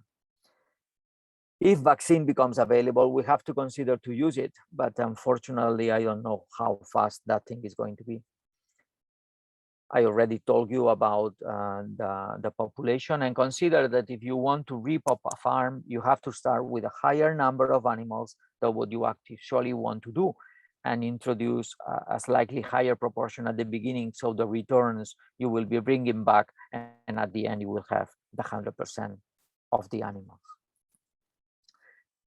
So everything that I told you is based on what I have seen in the Philippines, in Thailand, and I think that there are similarities on what is happening here in Indonesia. I mean, you have now another disease that probably is complicating the picture. So early this year, foot and mouth disease was realized, and I know you already killed some thousands of animals. I mean, you got calf infected. Excuse me, Told Dr. me? Marco. Yes. Could you share your observation in Thailand and Philippines for the ASF case? Yes, The comparison I to Indonesia. This is the material is really needed the information for Indonesian farmer, I think. Please. yeah, that's what I've been saying now at the end. It's based on my observation. So what I talk about biosecurity and what I have talked about restocking is basically what you have to listen. So the biosecurity has to be basic, but it has to be in place. Thailand, for example, 91% of the farms are smaller than 51 animals, not 50 animals. So we have a lot of small farms, and very often small farms don't even consider to fence. So we have to fence to protect them from wild animals. Otherwise, the disease spreads. And as well as the handling of the slurry. So if the slurry just flow and go to the local water flows, you are also spreading the disease because you are infecting everything with the slurry. So the biosecurity basic one, fence, loading bay, and visitors, those three things are key. Pork products is another thing. Think that in Southeast Asia, now if you go to supermarket and we check the meat, most of the meat that you have in the market will be contaminated. I got data coming from China. Supermarkets in China, 60% of the meat that is present in the shelves is positive for African swine fever. So anything that you feed back to the pigs, it has a high probability to infect pigs. And this is what you have to be very aware in your countries, because backyard production is still present in some areas at a very high proportion. Foot and mouth disease shouldn't be a big problem for you because, I mean, we know we developed the vaccination and the vaccines are inactivated and they work very well. So you have the serotype O as well as we used to have in Europe. And you know, we got the last outbreak in Europe back in 2001. We get rid of that outbreak pretty fast by vaccination and stamping out policy. And you have closer also experiences in Taiwan and South Korea and Japan and Asia in these latest years, where some of these countries already control the foot and mouth disease. All of them combine the vaccine with the stamping out policies. For foot and mouth disease, it's also important to avoid the contact of the pigs with the ruminants, because we know that the ones that are spreading the virus very widely are the ruminants. The ruminants can remain long carriers for more than 3 years. So, and they shed big quantities of virus. So this is why pigs has to be kept completely separated from the ruminants and fence it, which is, I think, is the most important message that I want to pass. So biosecurity in Asian cases, I think the first point should be the fence. The second point is just to take care of the slurry. And the third point probably is, of course, is the meat. Pork meat, not allowing pork meat in the country, and just controlling visitors. For the foot and mouth disease, I mean, vaccination works very well. It does not protect long time, the vaccine, so you have to do at least 2 doses a year. But if the vaccine is the right one from the serotype, it's working very well. As well as for African swine fever, with foot and mouth disease, it requires a coordination type of program where the official beds are in place. There are some compensations, so we require this coordinated and efficient control. Thank you very much. Thank you, Dr. Marco, for the interesting presentation. Baiklah, peserta diskusi sekalian, saya akan melanjutkan mencoba memberikan ringkasan materi dari Mr. Enric Marco DVM sebagai berikut. Virus ASF adalah virus yang dikenal sebagai external envelope yang mempunyai 2 membran. Tipe ini membuat vaksin inactivated sulit bekerja, sehingga vaksin attenuated adalah satu-satunya yang dapat menjadi pilihan untuk digunakan. Info penting mengenai virus ASF yang disampaikan Dr. Marco antara lain adalah ASF sangat tahan dalam produk terkontaminasi, yaitu selama 110 hari pada daging dalam pendingin, bahkan sampai 1000 hari dalam daging beku. ASF dapat bertahan 1 bulan pada kandang terkontaminasi dan bertahan dalam darah pada suhu 4 derajat Celcius. Untuk darah mengandung titer yang tinggi, pada outbreak yang akut 200 mikroliter darah bisa mengandung sebanyak 3 kali 10⁻⁶ virus contohnya. Untuk di air, tadi Dr. Marco menyampaikan contoh di Sungai Danube bahwa dosis infeksiusnya adalah 10⁻⁴ TCID 50. Sedangkan untuk pakan, dosis infeksius yang dapat melalui pakan adalah 10⁻56 TCID 50. Kemungkinan kecil bahan serealia dan protein nabati tidak terkena infeksi, kemungkinannya kecil sekali, jadi lebih banyak bisa membawa infeksi tersebut. Beliau juga menceritakan mengenai ASF sesuai dengan pengalaman yang terjadi di Spanyol antara tahun 1960 sampai dengan 1980, yaitu pemeliharaan babi secara backyard atau di belakang rumah. Pemberian pakan dari sisa makanan dianggap normal, tanpa ada biosecurity, tidak ada pengetahuan tentang ASF, dan tidak ada diagnosa lab. Pengalaman yang lain adalah banyak RPH kecil di mana-mana, produksi babi Iberian, babi khas di Spanyol, adanya kontak dengan caplak atau soft tick yang ada di alam liar, dan adanya populasi babi liar yang rendah. Sedang pengalaman selanjutnya Spanyol antara tahun 1980 sampai dengan 1990, setelah kejadian ASF dikembangkan pola integrasi. Hal ini memungkinkan peternak memulai kembali setelah wabah terjadi. Memungkinkan pula pabrik pakan untuk menjaga kapasitas produksinya. Pemilik lahan yang sempit dapat meningkatkan pendapatan dengan membangun kandang finisher secara terintegrasi, mendirikan farm baru dengan biosecurity yang sangat mendasar, kemudian adanya peternakan babi backyard lama-lama lenyap dengan sendirinya. Setelah itu beliau juga menjelaskan mengenai pilar kesuksesan Spanyol mengatasi ASF, yaitu 1. Implikasi pada sektor perbabian, diagnosa yang tepat, dilakukan juga pemusnahan daging terinfeksi secara cepat, pemberian kompensasi pada babi yang dimusnahkan, kecukupan tenaga kesehatan hewan, dan asosiasi pertahanan sanitasi. Seperti yang beliau jelaskan tadi, ini dibiayai oleh pemerintah, terus meningkatkan biosecurity di farm, dan mengidentifikasi berbagai kasus yang dapat memicu kembali meledaknya wabah ASF. Beliau berikutnya menjelaskan mengenai biosecurity farm, yaitu satu poin yang penting adalah biosecurity fisik. Adanya pagar keliling untuk mencegah kontak dengan hewan liar dan jenis hewan lain seperti kucing dan anjing. Ada mengatasi adanya faktor pemindah risiko, yaitu air, harus dilakukan klorinasi paling minimal untuk desinfeksi pada air. Faktor pemindah risiko berikutnya adalah pakan, yaitu menghindari penggunaan produk asal babi pada pakan.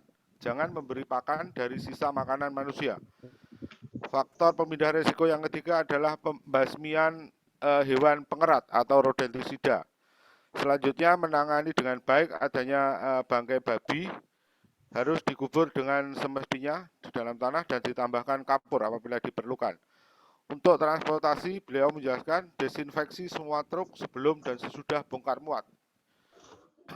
Kemudian beliau membahas mengenai repopulasi atau peningkatan populasi kembali. Setidaknya ada 3 poin yang beliau sampaikan, yaitu cara yang pertama peremajaan sendiri atau own replacement. Ini dilakukan bisa lebih aman tapi lebih lama waktunya untuk pulih kembali. Pertimbangkan pula penggunaan IB untuk meningkatkan kualitas genetik agar babi tidak hanya berputar-putar genetiknya karena berasal dari farm yang sama sebelumnya. Gunakan vaksin ASF jika sudah tersedia. Repopulasi yang kedua yaitu dengan menggunakan cara peremajaan eksternal atau external replacement. Hal ini bisa dilakukan dengan lebih cepat, bisa meningkatkan genetik lebih baik karena bisa didapatkan breed babi dengan genetik yang lebih baik dari luar. Tetapi ini harus memperhatikan sisi faktor keamanan secara biosecurity dari mana babi yang kita ambil berasal, dan tentu pula tentang adanya biaya yang timbul. Selanjutnya beliau menjelaskan adanya tentang restocking, pemasukan babi darah dari luar. Dicontohkan oleh beliau untuk melakukan restocking ini pada bulan pertama dilakukan sebanyak 45% dari total populasi. Bulan kedua dijadwalkan 20%, bulan ketiga 20%, bulan keempat 20%, sehingga total pada akhir restocking totalnya mencapai 105% dari populasi. Untuk bahasan yang terakhir, beliau memberikan gambaran mengenai PMK yang juga sedang terjadi di Indonesia.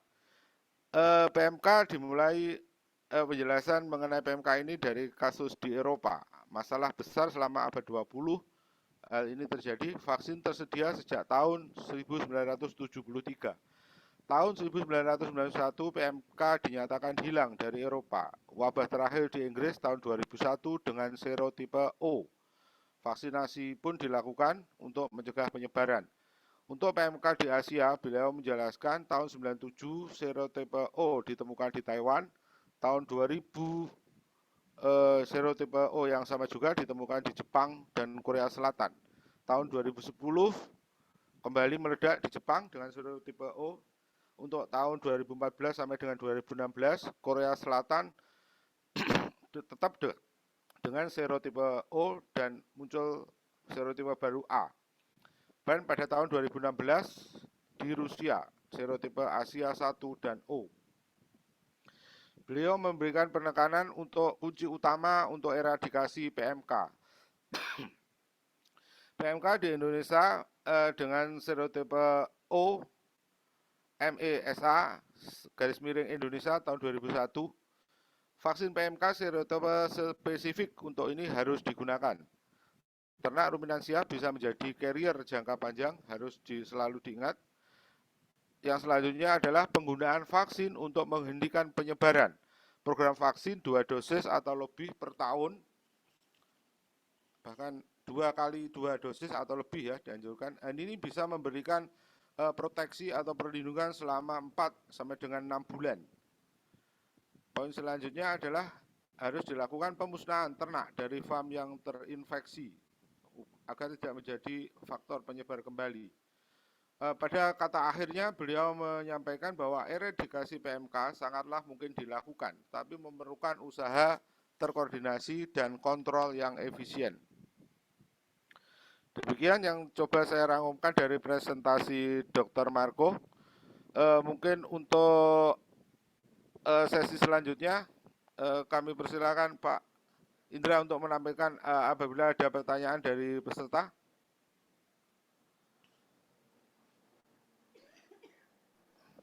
Ya, saya coba menjawab. Ada pertanyaan bahwa Silakan Pak Darmawan. ya, apa langkah yang paling sulit dilakukan dan tipsnya untuk bisa menjalankan langkah tersebut. Yang paling sulit adalah merubah kebiasaan kerja karyawan. Itu yang saya rasakan paling sulit sih, nyuruh mereka untuk mandi, nyuruh mereka untuk apa namanya, ganti baju, ganti seragam, nggak memakai topi, atau memperlakukan babi mati itu seperti kalau kebijakan di tempat kami, babi mati, setiap babi mati adalah suspek ASF, sehingga kita lakukan dibungkus dengan plastik dan dibakar. Jadi tidak boleh dibuka atau membiarkannya terbuka tanpa ada penutup. Terus langkah apa yang saya lakukan ialah evaluasi. Kita duduk bersama, kita makan bersama. Nah, terus kita lakukan evaluasi apa yang belum tepat atau apa yang harus dirubah. Dan tentunya kita lakukan yang paling penting mendasar sih, kita membuat fasilitas untuk memudahkan kerja mereka. Kalau kita nggak membuat fasilitas, kita hanya menuntut dan menyuruh, kayaknya hal itu nggak mungkin deh. Karena pekerjaan mereka itu tambah berat. Sehingga kita perlu investasi waktu, tenaga, dan biaya untuk memudahkan setiap pekerjaan mereka. Itu yang tips yang paling mudah dilakukan, dan tentunya jika kita bisa lolos sampai hari ini, tentu ada ucapan terima kasih kepada tim ya, gitu loh. Jadi kita ya berikan bonus ya, kita berikan juga gaji yang cukup untuk mereka, supaya mereka merasakan juga ini adalah hasil keringat mereka dan ini effort yang mereka lakukan. Sebenarnya itu sih. Oke, terima kasih.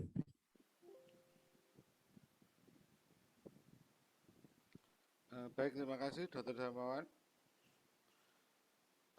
Pak Indra, selanjutnya. Oke. Ditujukan ke saya ya. Ya, ini Pak Darmawan lagi ini. Oke.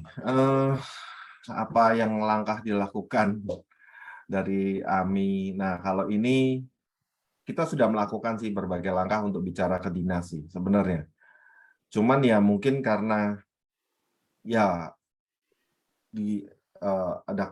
kita tuh kayak kena peternak babi hari ini tuh kayak kena 3 pukulan ya. Di jab, di straight, di uppercut.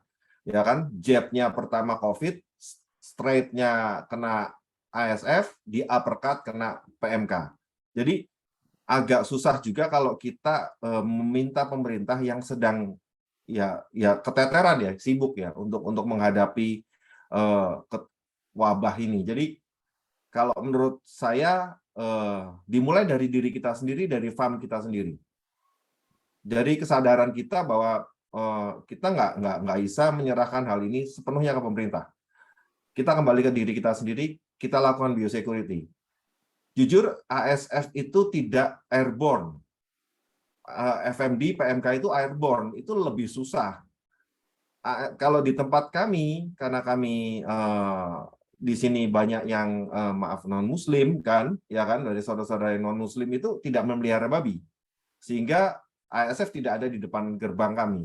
Tapi di PMK, karyawan kami punya kambing, karyawan kami punya sapi, yang kemungkinan mereka bisa tertular PMK. Itu jauh lebih sulit menghadapinya.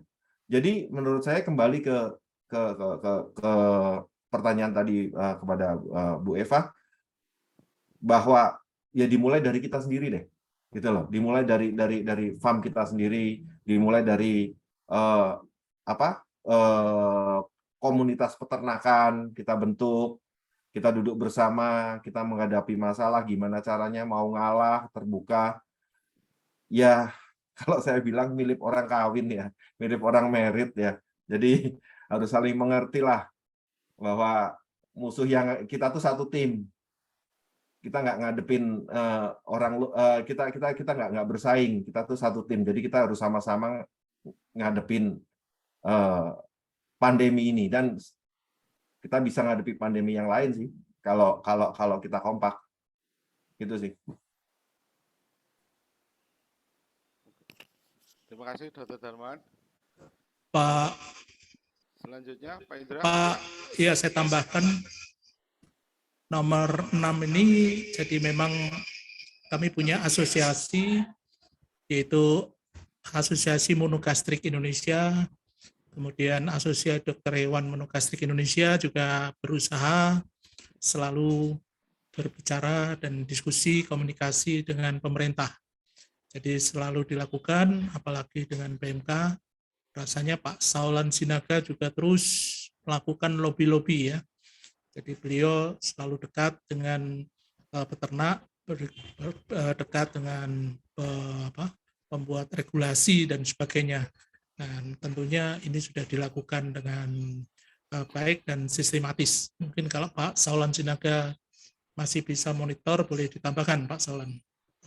Kalau tidak ada, masuk ke 5 yang ditujukan oleh Dr. Marco. Ya Pak.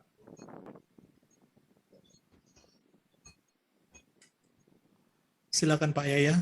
Yeah, this question is for you, Dr. Marco, from Ms.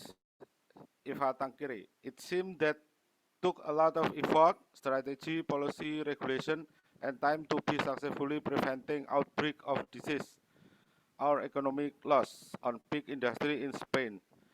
As far as I know, in my place, North Sulawesi Province, pig farm, whether small herder or big companies, usually don't apply biosecurity. Ini ada lanjutannya Pak mestinya. Pak Indra ini terputus Pak. Jadi yang nomor 6 sih Pak udah. Mungkin yang atas aja Pak untuk Dr. Marco. Oke. Ini any comment Dr. Marco for this first statement? Thank you. Yes. Well, you have to take into account that back in 1970s, we didn't got the scientific knowledge that we have today. We know today a lot more from the disease. So this is one advantage that you have. We have a lot more knowledge.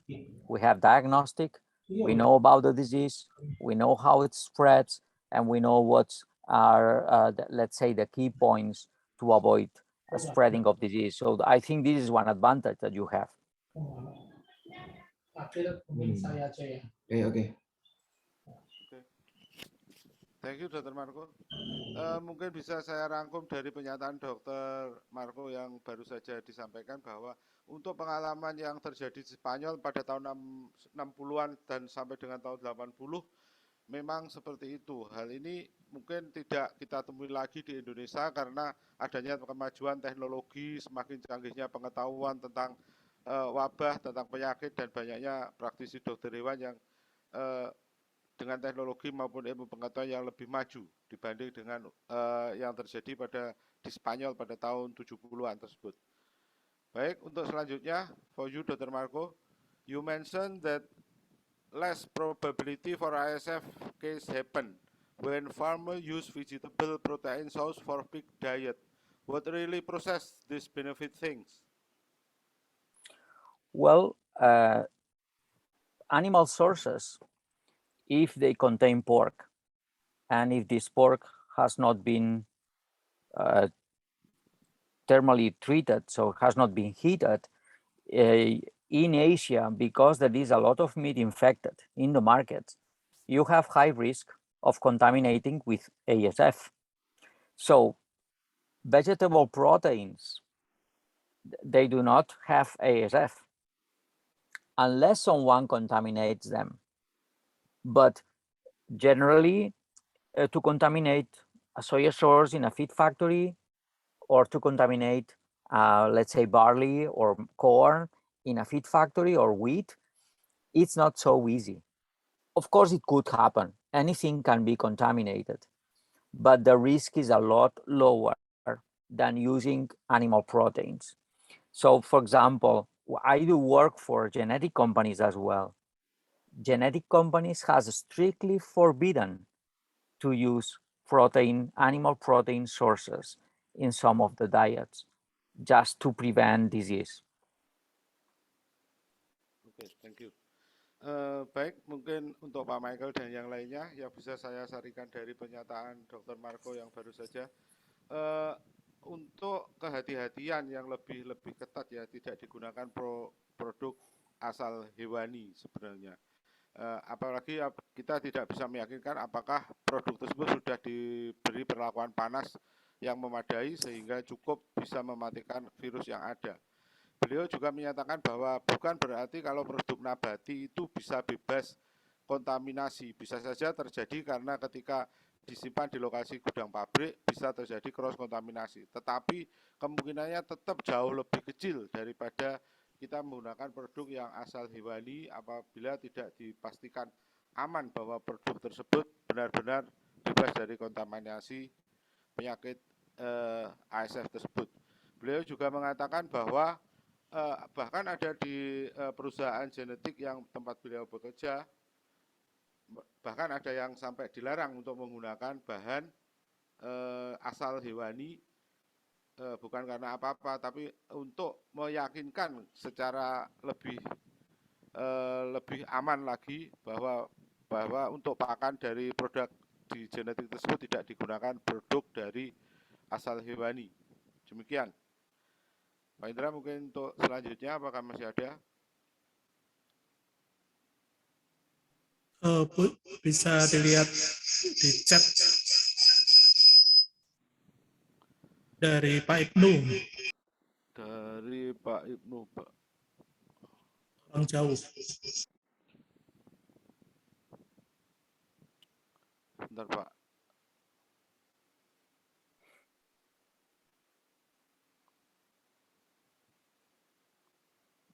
So basically, Pak Yahya, for Dr. Marco, how to change the mindsets of the farmers or the company that actually biosecurity is not like they tend to see as an adding cost.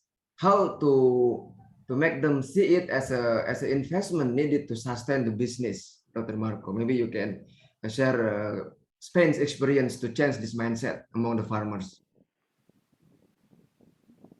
Yes, thank you. You want to translate? No, please continue. Oh, okay. So, look, I think to change the mind of the farmers, we need a lot of impacts. This is like trying to sell Coca-Cola, okay? We don't even know how Coca-Cola, how the compound it's called. We just know the trademark name. And everyone that is asking for something will ask for Coca-Cola or maybe for Pepsi, but sometimes we ask for Coca-Cola and they put you a Pepsi. So, and why this happened? Because there has been a lot of marketing behind. There has been a lot of advertisement. There has been a lot of education. So biosecurity needs a lot of impacts. So we have to tell the farmers in any way possible why biosecurity is important. And finally, they will start to understand and to apply. But it's not something that we are going to change because someone give a talk. It has to be everyone involved in that situation that has to push in the same direction. So it takes time. And that's one of the frustrations that I have very often, because we know we have the knowledge, but to put it in practice, sometimes we need a lot of time. So the more people we pull in the same direction, the faster it's going to be. Okay. Ibnu, yeah, Janet here. Yes. Can you hear me? Yes. Yes. Yeah, I just want to add something to what Enric have mentioned. Last week, we had the swine course in Thailand, and one of the speakers shared a very important aspect of biosecurity. I have been to Indonesia many years ago, and I remember Dr. Budi and myself and few other speakers went to visit, the area. I think it was in Solo, Dr. Budi. We've seen, the swine industry of that Indonesia, part of that Indonesia, and we know that biosecurity indeed is such a challenging aspect of pig production in Indonesia. The point that I was trying to make is the speaker mentioned that what we always, I think, miss to consider when we are at least starting a pig farm or starting a pig business is to really consider biosecurity in terms of housing.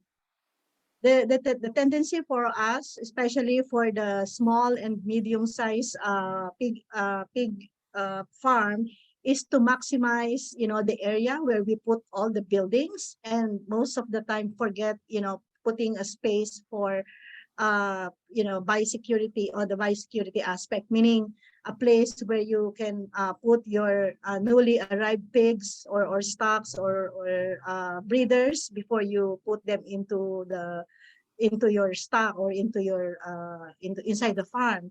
So I think probably most of us in this meeting have already at least had problem with ASF, and you are now into the point where you want to repopulate, is to really look at that particular aspect, make a space to easily get the application of biosecurity from the point of housing.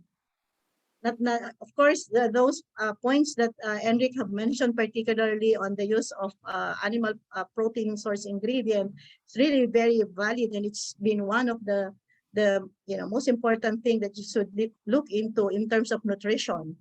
But starting repopulating and starting a new farm, or maybe expanding, you should look into the biosecurity aspect in terms of housing. Thank you. I hope it can help. Thank you, Nenet. Okay. Thanks, Net. Oke, baik. Mungkin saya bisa sarikan beberapa poin yang disampaikan oleh Dr. Marco maupun Dr. Nenet tadi, bahwa pada prinsipnya pertanyaan dari Pak Ibnu mengenai meyakinkan peternak bahwa biosecurity adalah investasi, bukan hanya tentang biaya.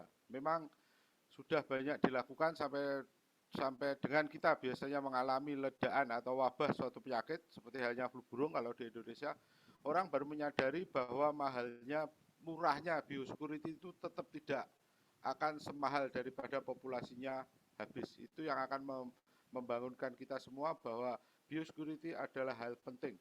Dr. Marco menyampaikan bahwa dengan berkembangnya ilmu dan pengetahuan yang sudah cukup maju untuk bidang biosecurity ini, yang menjadi masalah adalah adanya edukasi dan adanya waktu penerimaan untuk menyadari para peternak bahwa biosecurity tetap merupakan hal yang penting pada akhirnya untuk mencegah maupun mengatasi terjadinya penyakit. Dr. Nenet menambahkan bahwa beliau pernah berkunjung ke peternakan babi di Solo dulu, Jawa Tengah, bahwa memang di Indonesia biosecurity menempati porsi yang penting untuk dalam hal pengembangan kandang dan farm babi pada umumnya, karena sebagian masih pada posisi peternak medium, menengah maupun kecil, sehingga beliau mengingatkan untuk pembangunan farm baru harus betul-betul diprioritaskan dengan sistem biosecurity yang terprogram dari awal, daripada hanya sekedar memperlebar atau memperluas atau menambah kapasitas kandang tanpa memperhitungkan biosecurity yang baik. Demikian yang bisa saya simpulkan. Bapak Ibu, mengingat waktu yang kita miliki sudah melebihi dari yang kita agendakan untuk sore ini, saya rasa saya akhiri untuk diskusi maupun sesi tanya jawab dan presentasi dari acara sore ini. Perkenankan saya Yahya Muniruddin menyampaikan maaf apabila ada kekurangan atau segala sesuatu yang kurang berkenan di hati Bapak Ibu. sekalian, mohon maaf yang sebesar-besarnya. Terima kasih atas partisipasi yang telah Bapak Ibu lakukan dalam sesi virtual Biosec sore ini. Kami mengingatkan juga ada evaluasi yang sudah di linknya kita berikan di tag di chat box. Silahkan diisi. Ini penting untuk evaluasi bagi kami untuk memperbaiki program kami di Biosec di waktu-waktu yang akan mendatang. Terima kasih. Selamat sore. Selanjutnya saya persilahkan Pak Ibnu untuk mengakhiri acara ini. Silakan Pak, waktu saya kembalikan. Terima kasih. So yeah, thanks to Dr. Marco for your time. Spend your morning time with us to share your experience in Spain and also observation in Manila, in Thailand and Philippines. So thank you so much for your time, Dr. Marco. And then before I close this session, let me speak in bahasa to close this session. Bapak dan Ibu sekalian, terima kasih banyak atas waktunya. Selama 2,5 jam tadi kita sudah mendengarkan 3 pembicara, luar biasa, sangat efektif. 3 pembicara dalam 2,5 jam, include Q&A. Harapannya apa yang telah disampaikan oleh Dr. Michelle terkait the strategi untuk improve meat quality, kemudian Pak Darmawan yang sharing bagaimana dia menerapkan biosecurity di kandangnya sehingga sampai saat ini masih terbebas dari ASF dan tetap sustain the business. Lalu Dr. Marco memberikan perspektif yang lain dari negara Spain, Filipina dan Thailand. Semoga bermanfaat. So thanks to all the speakers, thanks to Dr. Nenet that stay with us today, and thanks to Pak Yahya and also the association, the AMI and also ADHMI Pak Michael, Dr. Hewan Michael, and also Pak Saulan. Thank you, and I hope yes, I think once you complete we will check. Kita akan cek ya Pak, siapa saja yang sudah melengkapi survei. Nanti surveinya kita setelah dapatkan nama-nama siapa yang complete the survey, kita akan share materinya dan juga Pak Michael siapkan sertifikatnya. So tolong untuk bisa juga mengisi survei karena itu penting untuk kami evaluasi dan juga untuk mendapatkan sertifikat dan materi diskusi hari ini. Terima kasih banyak. Selamat sore. Sehat selalu buat kita semua. Thank you so much. Have a good night. Have a good rest and have a good day to everyone. Bye-bye. Terima kasih Pak. Makasih Pak Audrey. Makasih Pak. Ya, makasih Pak Darmawan. Thank you Nenet. Baik, thank you. Thanks Dr. Marco. See you. See you.